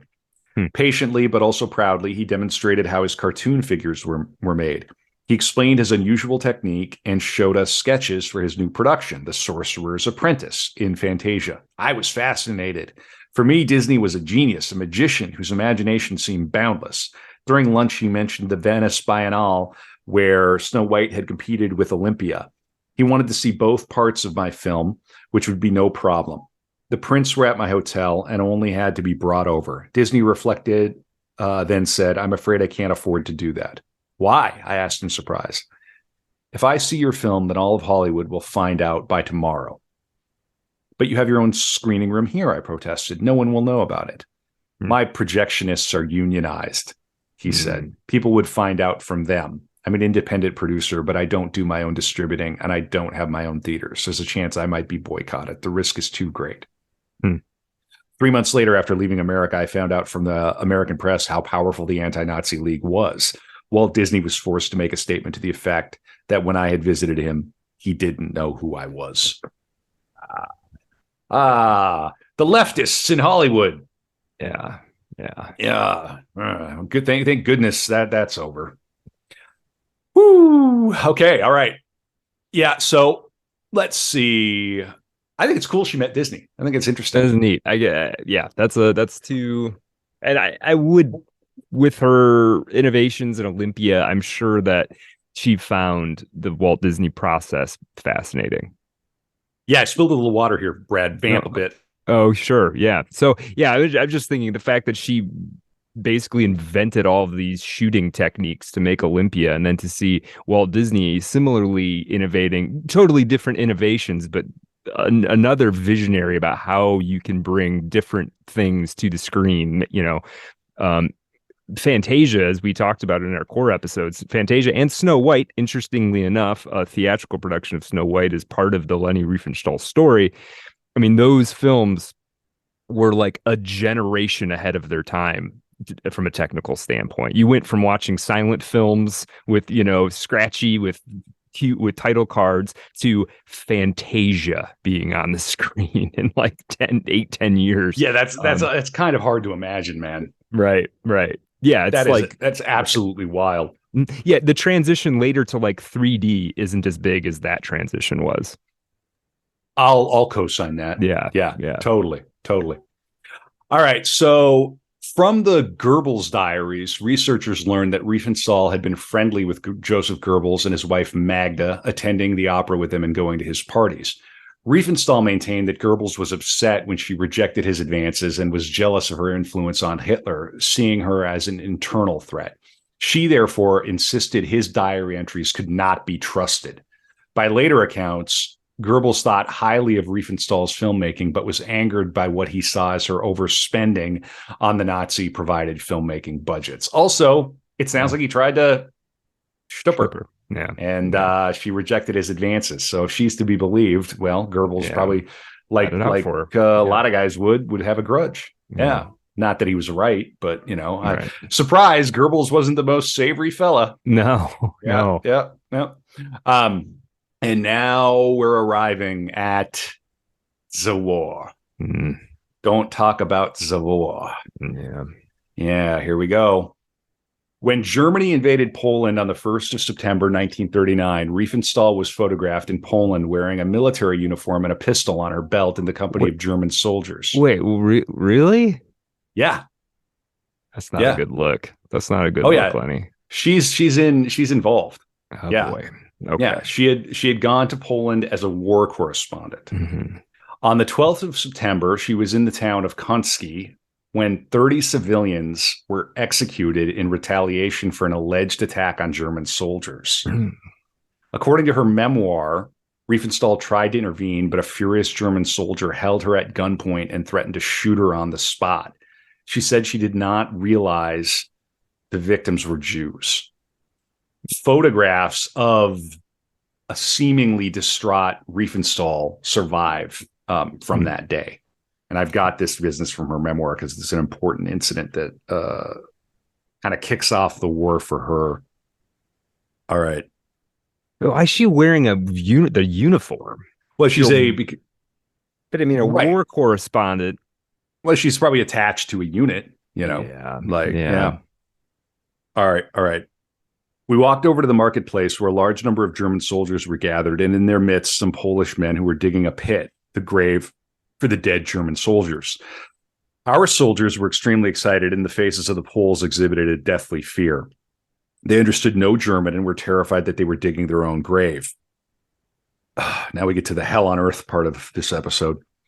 Now a German police officer appeared, stood at the edge of the grave, and ordered the soldiers to maintain calm and discipline. He gave a brief speech. Soldiers, cruel as the death of our men may have been, we do not want to return like for like. Then he told the soldiers to send the Poles home and to bury the dead. After the officer left, however, several of the soldiers dragged the frightened Poles out of the pit, and not very gently. An extremely angry group stood right beside me, and ignoring the officer's orders, they brutally kicked the men who were pushing their way out of the pit. I was outraged. I yelled at them, "Didn't you hear what the officer told you? Are you German soldiers?" The angry men now faced me menacingly. One of them shouted, "Punch her in the mouth. Get rid of that bitch." Another yelled, "Shoot her down." As he aimed his rifle at me, I gasped in horror at the man, and at that instant, I was photographed. When the gun barrel was leveled at me and my colleagues, my colleagues jerked me aside, but suddenly we heard a shot in the distance and several more. Everyone ran from the gravesite in the direction of the firing. Well, I went to Reichenau in order to protest against the undisciplined conduct by the soldiers. Only then did I learn what had happened. A shot fired by a Luftwaffe officer had started a panic that in turn had led to a senseless shooting spree. Soldiers had fired at the Poles who were dashing away because they assumed that some of them were the ones who had committed the massacre. More than 30 Poles fell victim to this shooting, and 4 German soldiers were wounded. Might be Reichenau. Yeah, Reichenau. Reichenau was as furious and disgusted by the rest of as the rest of us. He said that such an outrage had never occurred in the German army and that the perpetrators would be court-martialed. I was so upset by this experience that I asked the general to allow me to terminate my film reporting, and he was very sympathetic to my request. I wanted to get back to Berlin as soon as possible. Yeah, I think Anyway, so now we're getting to here we go. So, nevertheless, by the 5th of October of 1939, she was back in occupied Poland, filming Hitler's victory parade in Warsaw. Afterwards, she left Poland, and that was the end of her time making Nazi-related films, finally. Okay, jeez. Now we're going to get to a kind of a pivotal letter she sent Hitler. Um, just give me a moment here. On the 14th of June, 1940, the day Paris was declared an open city by the French and occupied by German troops, Riefenstahl wrote Hitler a telegram. With indescribable joy, deeply moved and filled with burning gratitude, we share with you, my Führer, your and Germany's greatest victory, the entry of German troops into Paris. You exceed anything human imagination has the power to conceive, achieving deeds without parallel in the history of mankind. How can we ever thank you? She later explained. Everyone thought the war was over. And that's the end of the letter. And she explained this. She later explained, everyone thought the war was over. And in that spirit, I sent the cable to Hitler. Okay. So how are we supposed to read that congratulatory letter to the Führer? Right. Is it just appeasement? Hard to say. Yeah. Or I mean, if she really believed that the war was over, then you could see why she would be enthusiastic about and possibly send that letter. But again, she's kind of trying to explain it away. All right. Okay. After the Nuremberg rallies trilogy and Olympia, Riefenstahl began work on the movie she had tried and failed to direct once before, Tiefland. On Hitler's direct order, the German government paid her 7 million Reichsmark in compensation. From the 23rd of September until the 13th of November, 1940, she filmed at a place called Krün near Mittenwald. The extras playing Spanish women and farmers were drawn from the Romani, from the detention camp, which I already touched on. God, right. Yeah. This is where she met a fellow named Peter Jacob, who would be her one and only husband, although they were only married briefly. And her second, sorry, is he a Jewish fellow? That sounds like no. I think he's German. Yeah. I want to see if I can introduce him, just because he is the only man who she formally married. Let me see if I can find an introduction to him. Where is he? Yeah, she had no children. Yeah. Let me go into my search here. Her second longer relationship is actually quite amusing. I think you're going to enjoy that, Brad, because she's just she's such an interesting character. There's really nobody I mean, can you think of anybody that we've covered who's quite like Leni? Have we covered anyone? Yeah. Yeah, she is definitely kind of her own breed of sort of modern 20th century woman, Yeah. Yeah, you'd almost have to compare her to like an Amelia Earhart or something, Right. It's like, Yeah, but did a lot more than Amelia Earhart. Yeah, for sure. Yeah. Amelia Earhart, but a polymath and an artist. Right. Yeah. Well, so in any case, right. So she's working on this set, and she encounters this officer on the set. And they're outside the barracks in Mittenwald. A dark, spirited horse was standing there, its reins held by an officer who was to replace Minetti in the riding scenes. And he was the man who had stared at me for such a long time in the train. Once again, she meets a man who stares at her. Leni can't help herself. If a guy, if a guy stares at her for long enough, she remembers it. She ends up marrying this guy. Yeah. Oh, man. Before filming the riding scenes, I learned more about the officer. His name was Peter Jacob. He was a first lieutenant in the mountain infantry, a soldier in an army of 100,000 men who had been on active service from the very first day of the war. He had been awarded the Iron Cross in the French campaign. And after being slightly wounded, he was spending his leave in Mittenwald. Although Peter Jacob was not yet needed for the shooting, he came by every day, but I never exchanged a single word with him. When he started joining us for dinner in the hotel and sought contact with our crew, I had my meal brought up to my room and stopped going down to the restaurant. When my crew noticed my absences, they assumed that I didn't like the young man. Quite the contrary. I was fleeing him, but I couldn't avoid him for long. From a distance, the officer looked like his twin brother. The script called for my sitting behind him on the horse, a scene which had to be rehearsed over and over.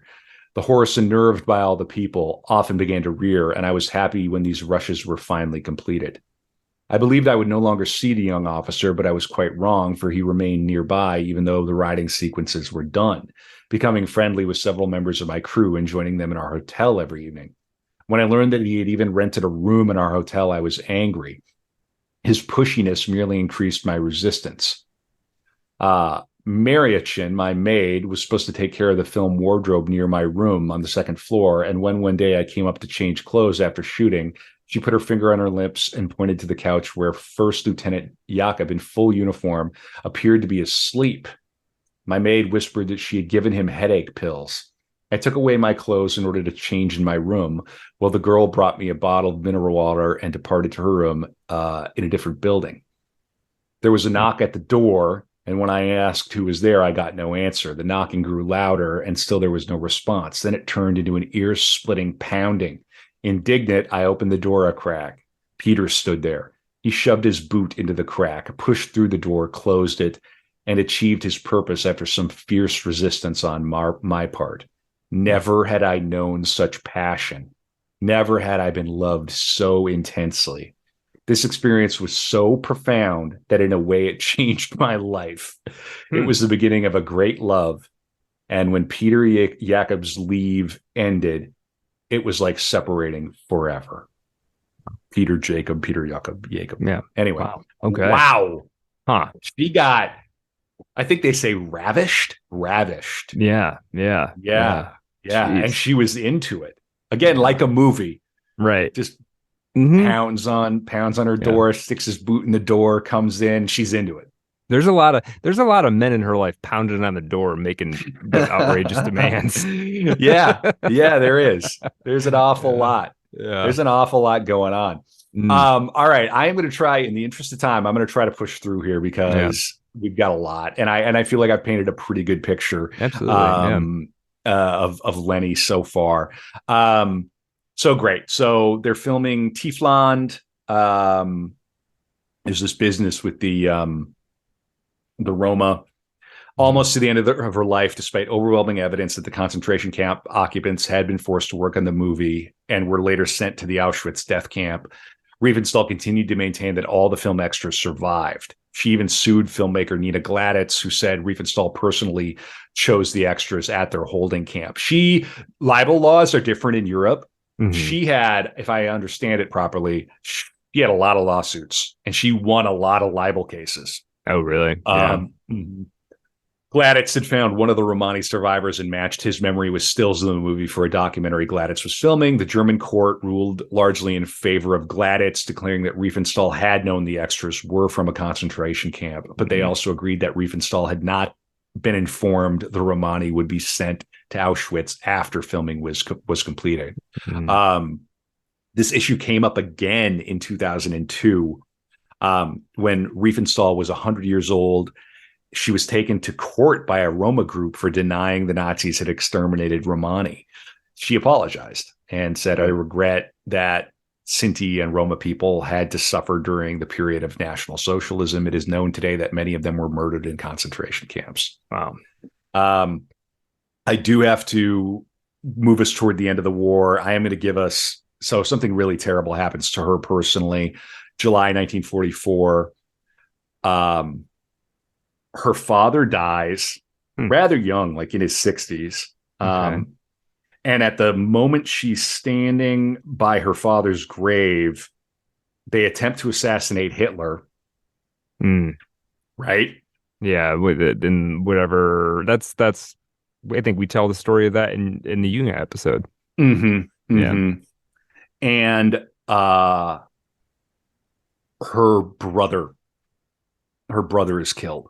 On the Eastern Front.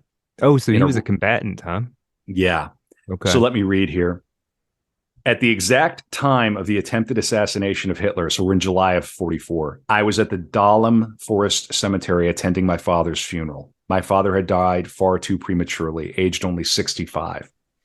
After the funeral, I wanted to visit Speer, hoping to hear something about the miracle weapons people had recently been talking about so much.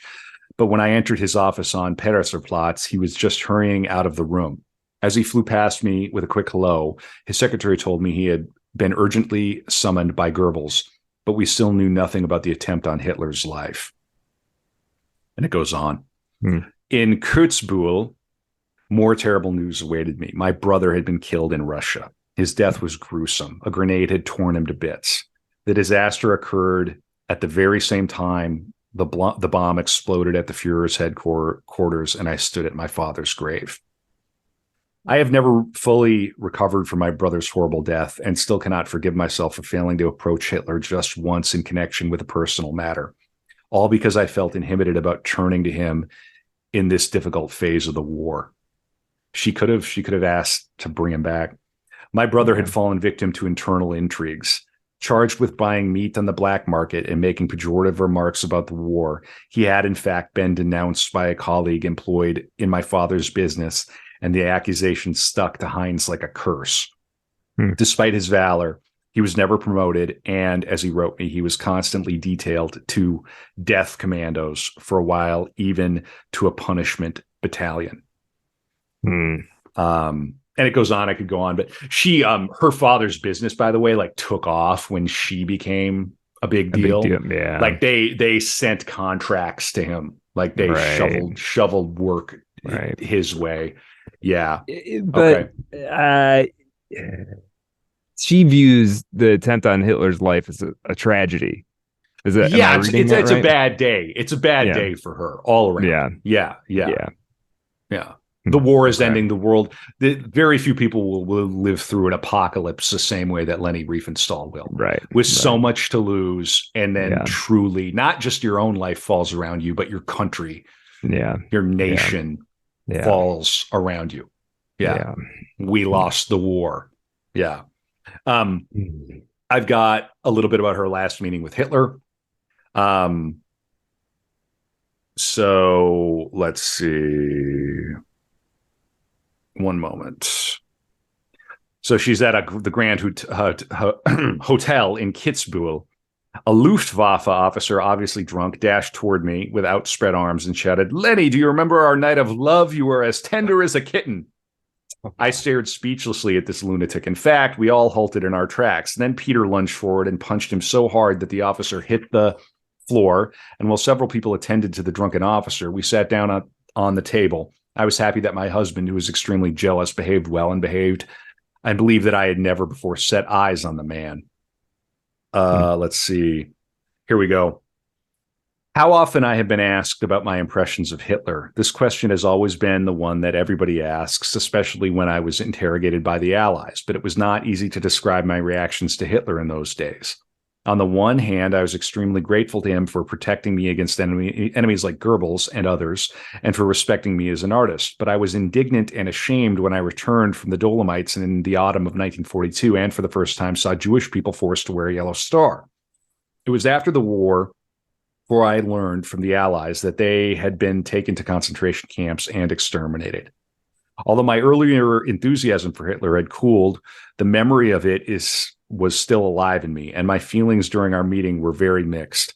Many things about him bothered me. When Hitler spoke of the Russians as subhumans, for example, I was deeply offended by this blanket condemnation of an entire people who had brought forth such great artists. I also considered it terrible that Hitler found no way of ending this hopeless, murderous war, and wanted very much to ask him why he never went to look at the bombed German cities, but I held my tongue. Hitler kissed my hand, and having tersely greeted my husband, paid no further attention to me. I noticed his shrunken frame, the trembling of his hand, the flickering of his eyes. He had aged years since our last meeting. Yet despite these external signs of decay, he still cast the same magical spell as before, and I could see that the men and women around him were still following his orders blindly. During this final meeting, it surprised me that Hitler did not ask my husband a single question. I had assumed he would want to know in which sectors Peter had fought and why he had been awarded the Knight's Cross, nor did he ask me any questions. Instead, as on that night at the Kaiserhof, he began to talk immediately after greeting us, and he talked for almost an hour. Again, it was a monologue, and all the while he kept restlessly pacing back and forth. It's the meth. Yeah. No, he seemed... I've had nights like that.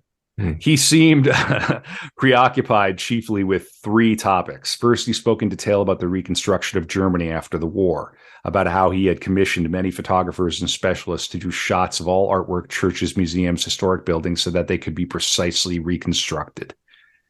That's so sad, dude. Oof. We're slipping further and further into the realm of delusion. Yeah. Germany, he said grandiloquently, will rise from the ruins more beautiful than before.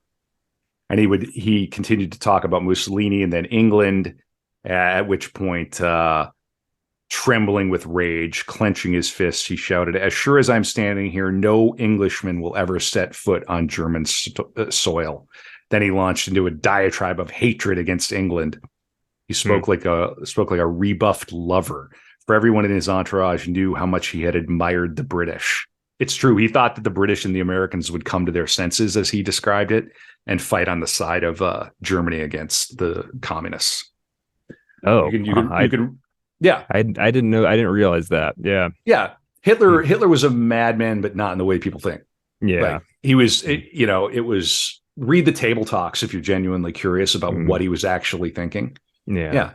He figured that the United States and that Britain would come to their senses and realize that the true enemy was global communism. And he was wrong. And here we are. He can have more than one enemy. Yep. Yes, you can. Yes, you can. You certainly can. Especially if you're American, you're sitting in the catbird seat waiting for the global order to shift your way after the war, which is 100% what American foreign policy was during that period. Yeah. We will emerge from this as more or less the single superpower. We'll let Russia exhaust itself battering the Germans in the East. We'll let Europe exhaust itself battling them in the West. We'll drop the nukes. We'll end the war. And we will be the superpower. Yeah. I mean, you're America. There's a sense in which this stuff ain't your problem. There's a bit of that. You know what I mean? Yep. It's not over there. Yep. It's not your problem until they want it to be. Right. Until we want it to be. Yeah. But this is not a World War II podcast. No. Nope. I don't have any interesting opinions about it, really. All right. I am going to blast through the remainder here. Brad, I hope you're having a good time. Yeah, I hope you're enjoying this. Yeah, I hope you're learning a lot about Leni. I find her story extraordinarily moving. As Germany's military situation became impossible by early 1945, Riefenstahl left Berlin and was hitchhiking with a group of men trying to reach her mother when she was taken into custody by American troops. She walked out of a holding camp, beginning a series of escapes and arrests across the wasteland of Central Europe. Finally, she made it back home on a bicycle, where she found American troops had seized her house. She was surprised at how kindly they treated her. Now, she goes on trial.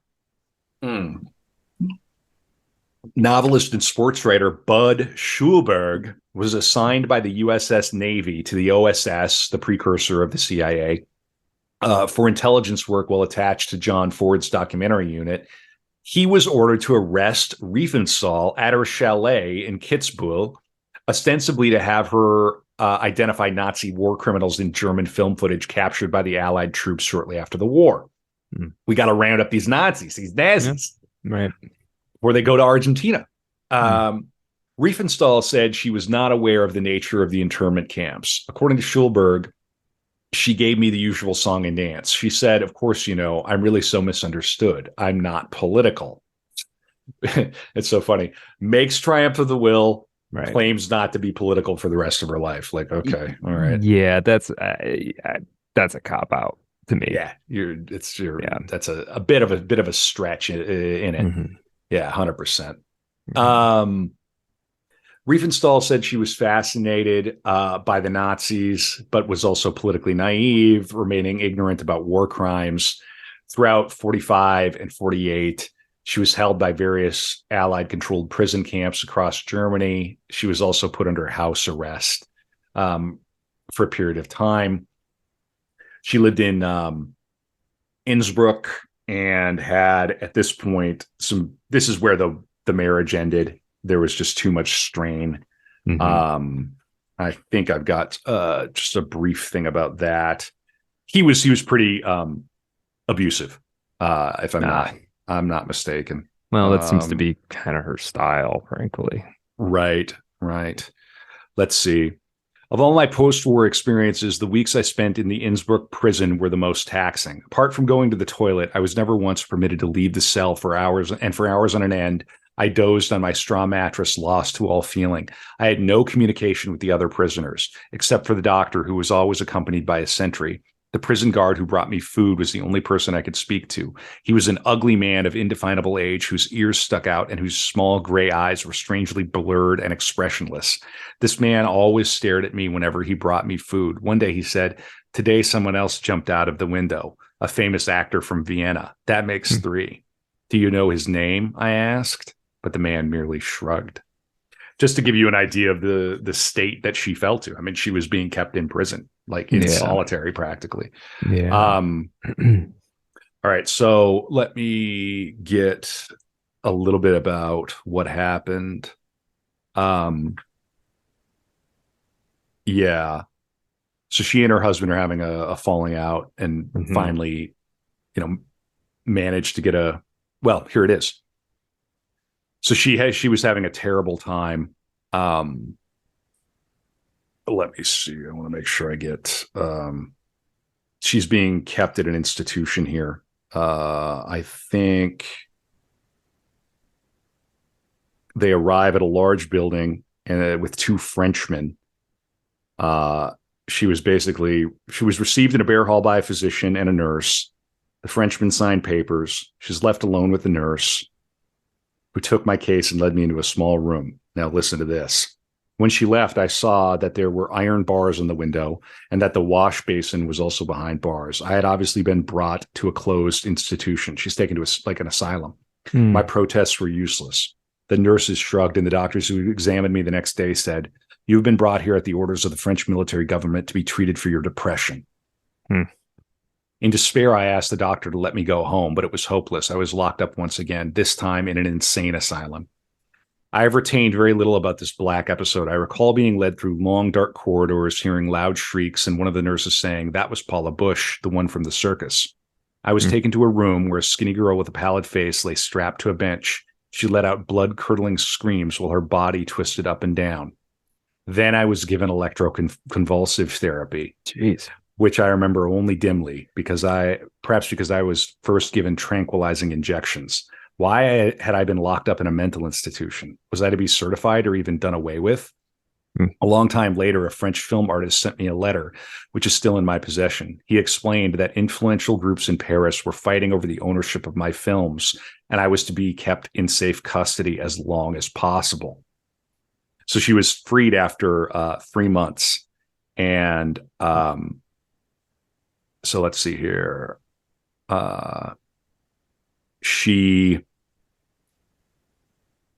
It said that my confinement in the closed ward of the psychiatric clinic in Freiburg had been necessary because of my depressive frame of mind. A shadow fell across my path, and I saw that someone was standing waiting for me. It was my husband. She's let out.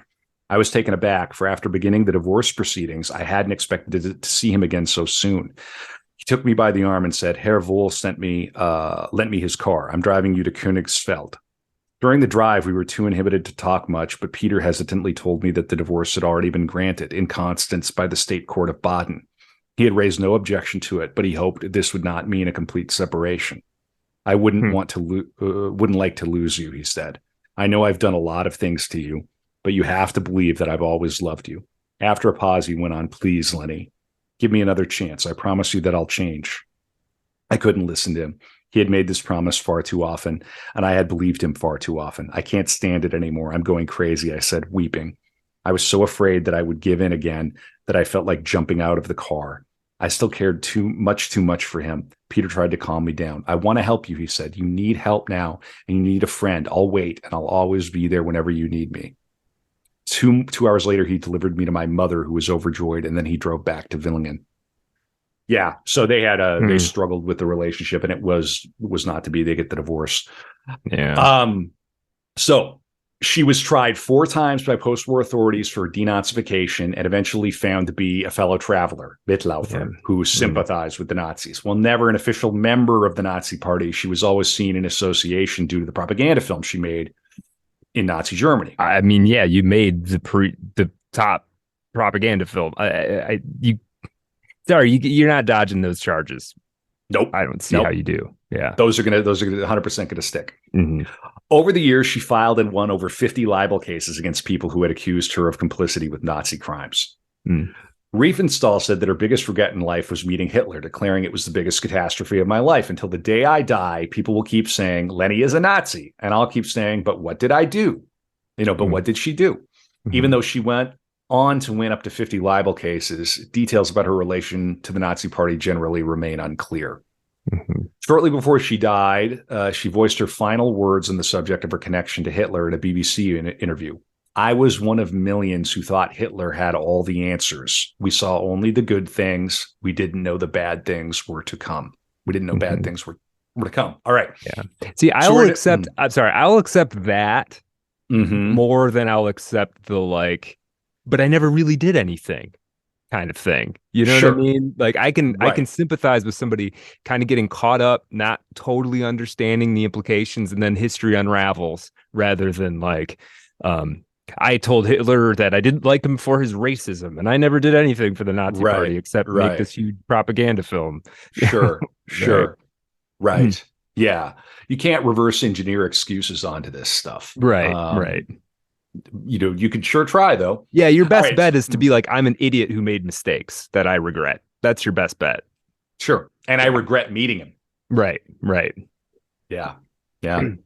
All right. So we've got thwarted film projects, and Leni is about as canceled as anybody's ever been canceled at this point. Right. You think you've been canceled? Yeah. You haven't been canceled. You weren't canceled the way Leni Riefenstahl was canceled. Germany was canceled.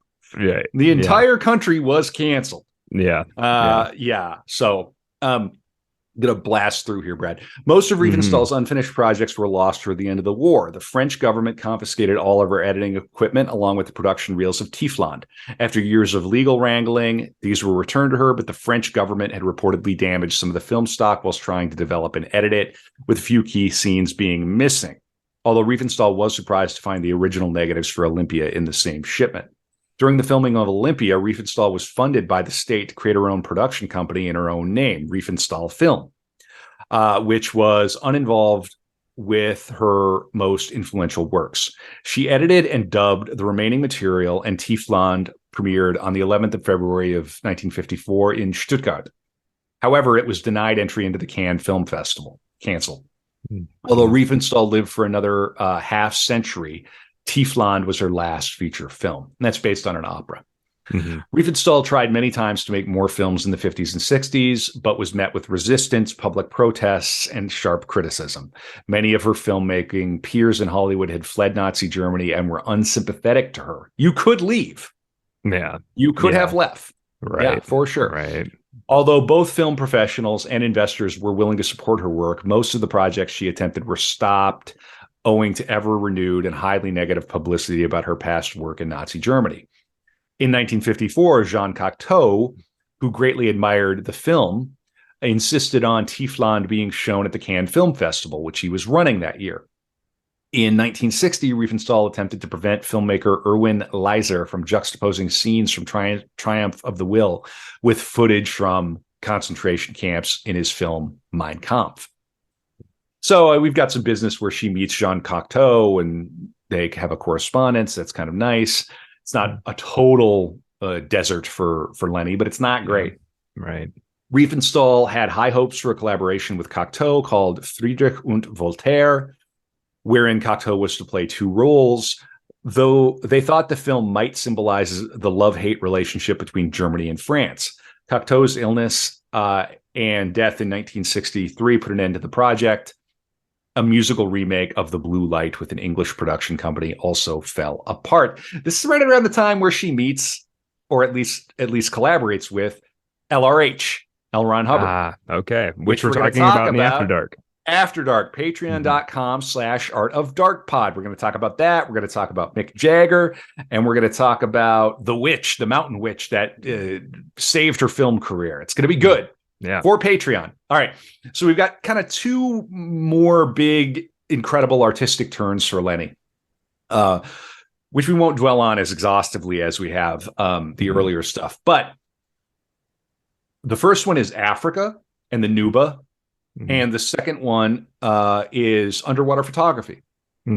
So she started going to Africa in the 50s, but it was really in the 60s she became interested in Africa from Ernest Hemingway's Green Hills of Africa and from the photographs of George Roger. She visited Kenya for the first time in 56 and later Sudan, where she photographed Nuba tribes with whom she sporadically lived. So this footage is amazing in that documentary I keep mentioning. You've got little old Leni Riefenstahl and her assistant, her cameraman, Horst Kettner, who is 40 years her junior. He was born in 1944. Wow. They were together from the time she was 60 and he was 20. Wow. Okay? Yeah. And that relationship worked. They had a working relationship and, as far as I can tell, an intimate relationship. Interesting. Okay. 40 years her junior. Yeah. Wow. I don't know what to make of that. That's a hell of an age gap and a pretty unexpected partnership. But they made it work. Yeah. Okay. Yeah. Okay. He must have stared. He must have stared at her. Did he stare at her? In the memoirs, she's looking for somebody to come work with her. Sure. She needs like an assistant, and it makes sense that for her, it would be somebody who could assist in her vision of film and photography. Of course, and she's not a young person anymore. No. So she needs somebody who's like sort of able-bodied and capable of, someone's gonna have to schlep the bags as you're, following the Nuba around. I think it was something like, we're going to go on a lifelong adventure. It's sort of sweet, to be honest. Here's her description of him. Then something happened to cheer me up. Late one night, I was dictating letters when the telephone rang. It was Horst Kettner, whom I had forgotten all about. Half an hour later, he was in my apartment. I welcomed a rather shy young man, very tall, slim, and attractive, whose face inspired my trust from the very first moment. Tactfully, I tried to find out about his background, and in broken German, he told me he was the child of German parents, but had grown up in Czechoslovakia. He had been working in Germany for the past 2 years. My name meant nothing to him. He had never heard of me. It was his interest in Africa which had prompted him to get in touch with me. When I was forced to tell him that I could afford to pay only his traveling expenses and the necessary insurance fees, but no salary, he didn't care. He accepted my offer without hesitation. Okay. So, kind of, there you go. All right. Yeah. So she goes down to Africa, meets with the Nuba, stays with them, is photographing them, which you have to like ingratiate yourself to these communities. You can't just go in with a camera and start snapping. Right. She tried to make a film called Die Schwarze Fracht, or the Black Freight, the Black Cargo, about modern slavery. The film was never realized. However, she was able to sell the stills from the expedition to magazines in various parts of the world. Sure. While scouting shooting locations, she almost died from injuries received in a truck accident. So there's a truck accident when at one point she describes it as like they crash. She doesn't remember what happens next. She remembers waking up in a hospital. After waking up from a coma in a Nairobi hospital. Boy, and getting in an accident like that in Africa, that just hits different from like maybe it happening in Cleveland. You just sort of feel like, oof, I'm really out here. Here we are, right? Yeah, if you get stuck there for 6 months in a coma, or you got to lay up there, that's something else. Anyway, so she wrote the script for the Black Cargo there, but she was thwarted by uncooperative locals, the Suez Canal crisis, and bad weather. So the film project was called off. She was nevertheless granted Sudanese citizenship for her services to the country, becoming the first foreigner to receive a Sudanese passport. So if Leni Riefenstahl is a racist, she's a very unusual racist. Yeah, I guess so, huh? I'll just say that. Okay, very good. So this is where the books come out, but they weren't published until 1947.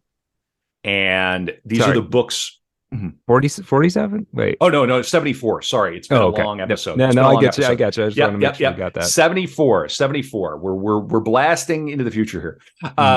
And she published these books, Die Nuba, or The Last of the Nuba, and The Nuba People of Cow. And this is where Susan Sontag released this like famous piece of criticism about these books, leveling them as examples of Leni's fascist aesthetic. And they're pictures of these African tribes people wrestling and dancing. And Sontag says, of course, this is Leni doing what Leni does, which is elevating the body, elevating beauty, elevating to a degree, sort of orchestrated violence. That's fascist. Yeah, according to Susan Sontag. Yeah. I don't know what fascism. I'm gonna put it out there. I don't know what fascism means anymore. Right. Yeah. I don't. Right. Because I've heard literally almost everything called fascism at one time or another. Now it's taking pictures of dudes wrestling as fascist. Okay.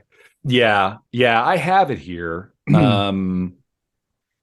I think Susan Sontag is brilliant. Actually, I haven't read this part of of Sontag's writing because she's got a ton of stuff. But I do think Susan Sontag is brilliant. But this criticism seems awkward to me.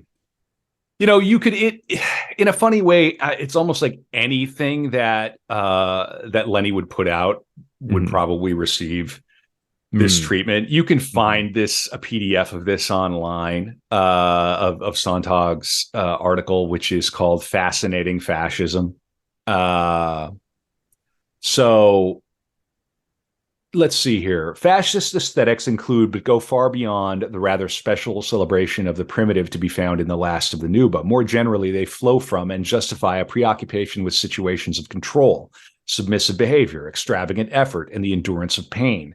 They endorse two seemingly opposite states, egomania and servitude.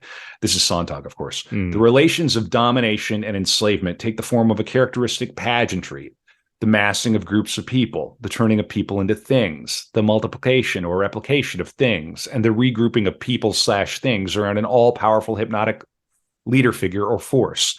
The fascist dramaturgy centers on the orgiastic transactions between mighty forces and their puppets, uniformly garbed and shown in ever-swelling numbers. Its choreography alternates between ceaseless motion and a congealed, static, virile posing.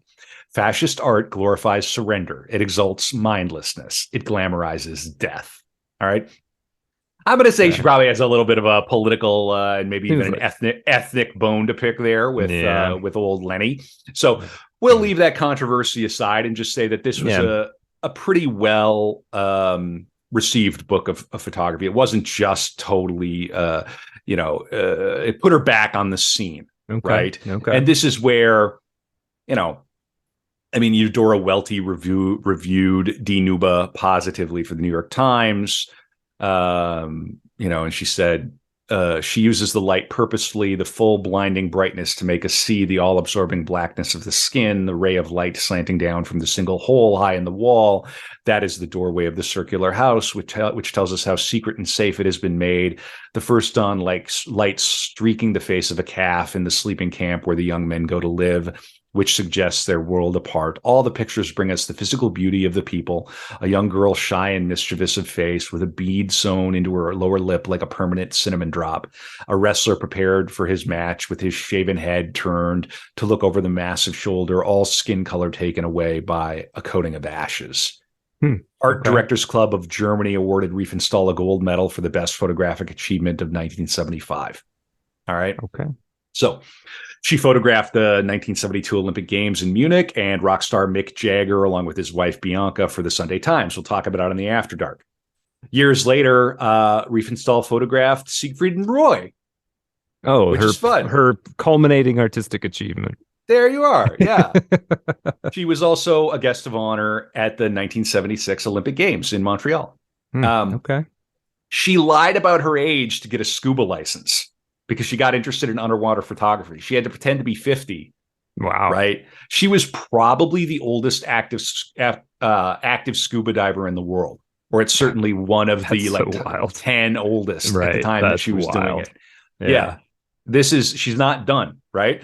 In 1978, she published a book of her subaquatic photographs, which was all in partnership with Kettner, called Korallengarten, or Coral Gardens, followed by the 1990 book Wunder unter Wasser, which is fun to say, Wonder Underwater. Yeah. On the 22nd of August, 2002, for her 100th birthday, she released the film Impressionen unter Wasser, Underwater Impressions, an idealized documentary of life in the oceans, and her first film in over 25 years. Wow, this lady just will not die, huh? Nope. She lived to see 9/11, man. That's Yep. wow. Riefenstahl was a member of Greenpeace for 8 years. You know, she's one of the few people in 2001 when the towers got hit. She's probably like, reminds me of Hitler. Right. Yeah, exactly. Exactly. She's almost expecting the phone to ring. Right. Yeah. Wow. Yeah, I just love that. So it was in 87 that the memoir came out. Okay. In the 90s, we get The Wonderful, Horrible Life of Leni Riefenstahl.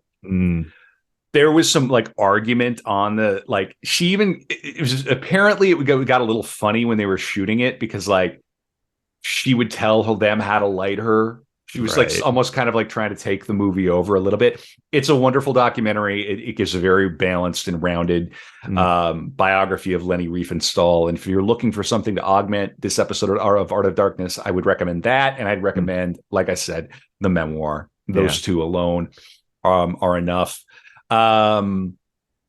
So in the year 2000, she went back to the Sudan to check in on the Nuba. There was a civil war. She's 98 years old or whatever. Okay. 97 years old. Holy crap. Listen to this. Leni Riefenstahl, this is from a newspaper. The 97-year-old German photographer and filmmaker, best known for her Nazi propaganda films, has survived a helicopter crash in Sudan. Riefenstahl was returning from a trip to the Nuba Mountains with her companion Horst Kettner when their aircraft was forced to land 350 kilometers from the Sudanese capital, Khartoum. She suffered 2 broken ribs while Kettner sustained injuries to his eyes and shoulders. Holy smokes. Yep. Wow.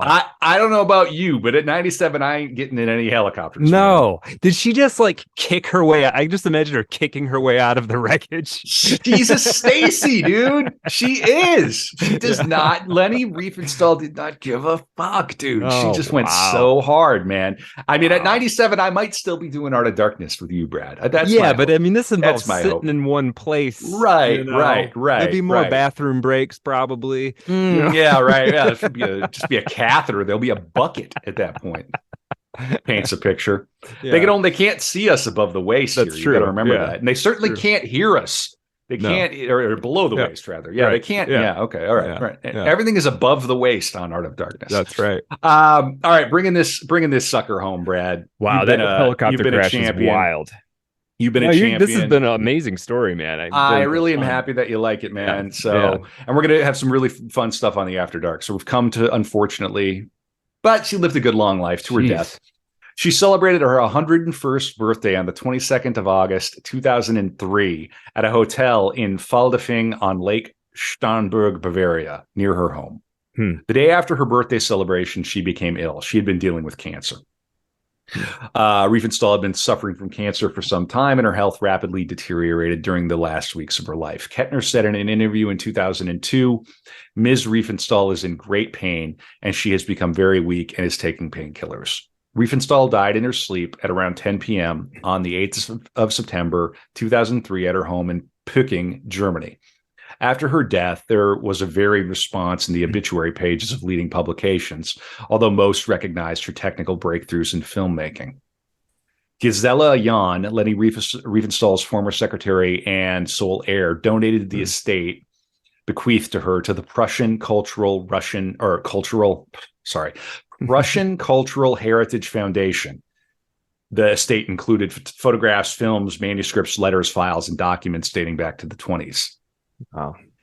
Film scholar Mark Cousins notes in his book, The Story of Film, next to Orson Welles and Alfred Hitchcock, Leni Riefenstahl was the most technically talented Western filmmaker of her era. For that reason alone, despite being problematic, Right. Yeah. Everybody should know about her wonderful, horrible life.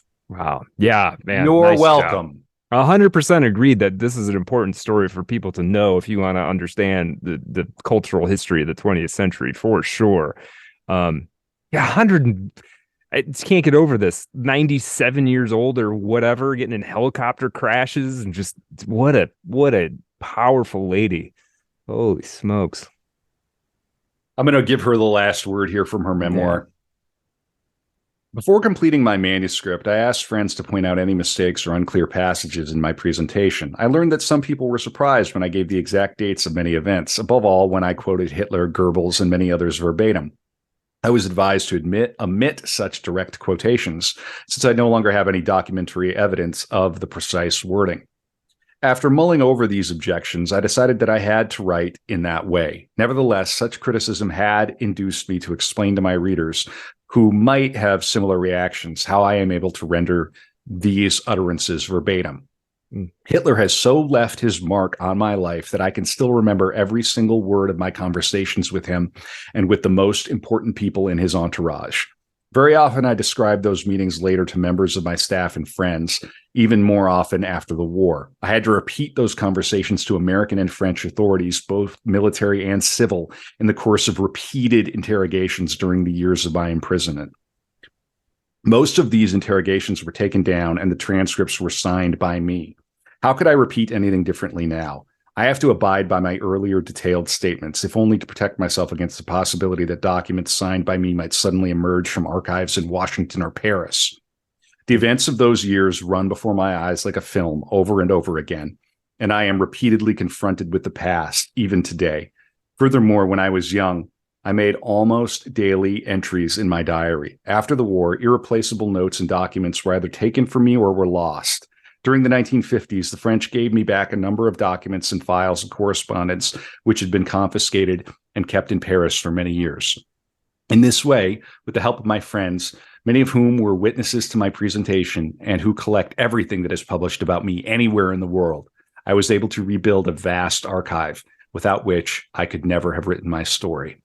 My aim was to tackle preconceived ideas and to clear up misunderstandings, and I spent 5 years working on the manuscript. It was not an easy task, since I was the only one who could write these memoirs. It did not turn out to be a happy one. Yeah, I guess not.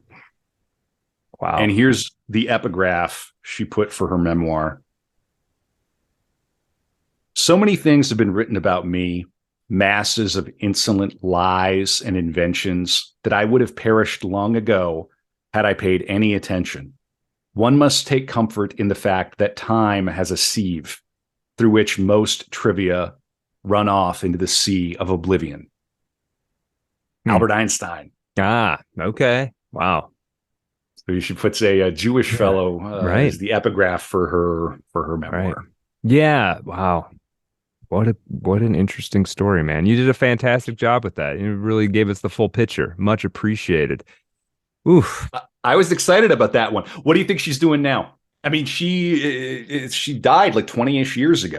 I mean, if she was alive now in her prime, I don't know. Yeah, it's hard to say. I mean, the trick with her is she's so sort of multifaceted that okay, she's not going to be dancing anymore, just age-wise, right? Let's just put that, though she might if she could physically. But I mean, she kind of had to give up acting. Part of the thing when she was making the propaganda films, it seemed like she wanted to get back into acting. So you wonder if she would have maybe tried to follow that route a little bit more. I think she'd have her own film production company and she'd be making movies. That's a tricky question for her, because she was not a one-trick pony. Right, exactly. Like if Leni at 20 came back, she'd probably go be a dancer. Right, sure. Yeah. If Leni at 40 came back, she'd be a filmmaker. She'd be doing something artistic and hopefully steering all the way away from politics. Yeah, just don't mess with politics at all. Right. This is part of the reason. I mean, this whole episode is a great touch point for artists to like don't make propaganda. You know, Right. you Right. can't. You're Yeah. If like And- Northrop Grumman and like Mhm. or whatever, any of these like military arms manufacturers are like behind financing something Mhm. that you're involved in, you Yeah. really gotta like ask yourself what you're doing. You gotta look at where Right. the money comes from. And unfortunately, a lot of like the institutions, Yeah, like opera and the theater, it's all and tangled up together. it's all tangled up with Yeah. that stuff. So what are you gonna do? Right. You know, Right. it's Yeah. just a lot more dispersed now. Yeah. So Right. you Exactly. know, there's not a Hitler pointing a finger, but like, Right. You're still like, yeah, it's still like, well, who underwrites this grant that's just yeah, named the so and so, right, the the yeah, Miss Maples Foundation, like, but right, underneath it's right, 30% funded by some demon. Yeah. 100%. Yeah. Yeah. Ugh. So anyway, glad I don't make any money off of art. Hey, it'd be a good problem to have. No, you make some money off. You got A your little bit. book spread. You got Yeah, a book. You yeah, got another novel yeah. coming. I got my plays. We're rocking and rolling. We're We got doing Art it. of Darkness Live coming. We're doing the Yeah. thing. And I Absolutely. need you. I need you listeners to go to patreon.com/artofdarkpod. Sign up, subscribe. After dark, we're going to talk about 3 fun things. L. Ron Hubbard and Lenny, which is super surprising. That's like That's not crazy. anything I would have expected. No, me neither. We're going to talk about the Mountain Witch who saved her love film it. career. Yeah. And we're going to talk about Mick Jagger. Very cool. All those are right. cool. Yeah, all those are great. Okay. Well, and so now I'm going to go and let me see here. I'm going to go over to my search engine here and my government search engine, and I'm going to do Control F Hitler. Hitler. Yeah. He's got dark eyes, almost black. Hold the fort.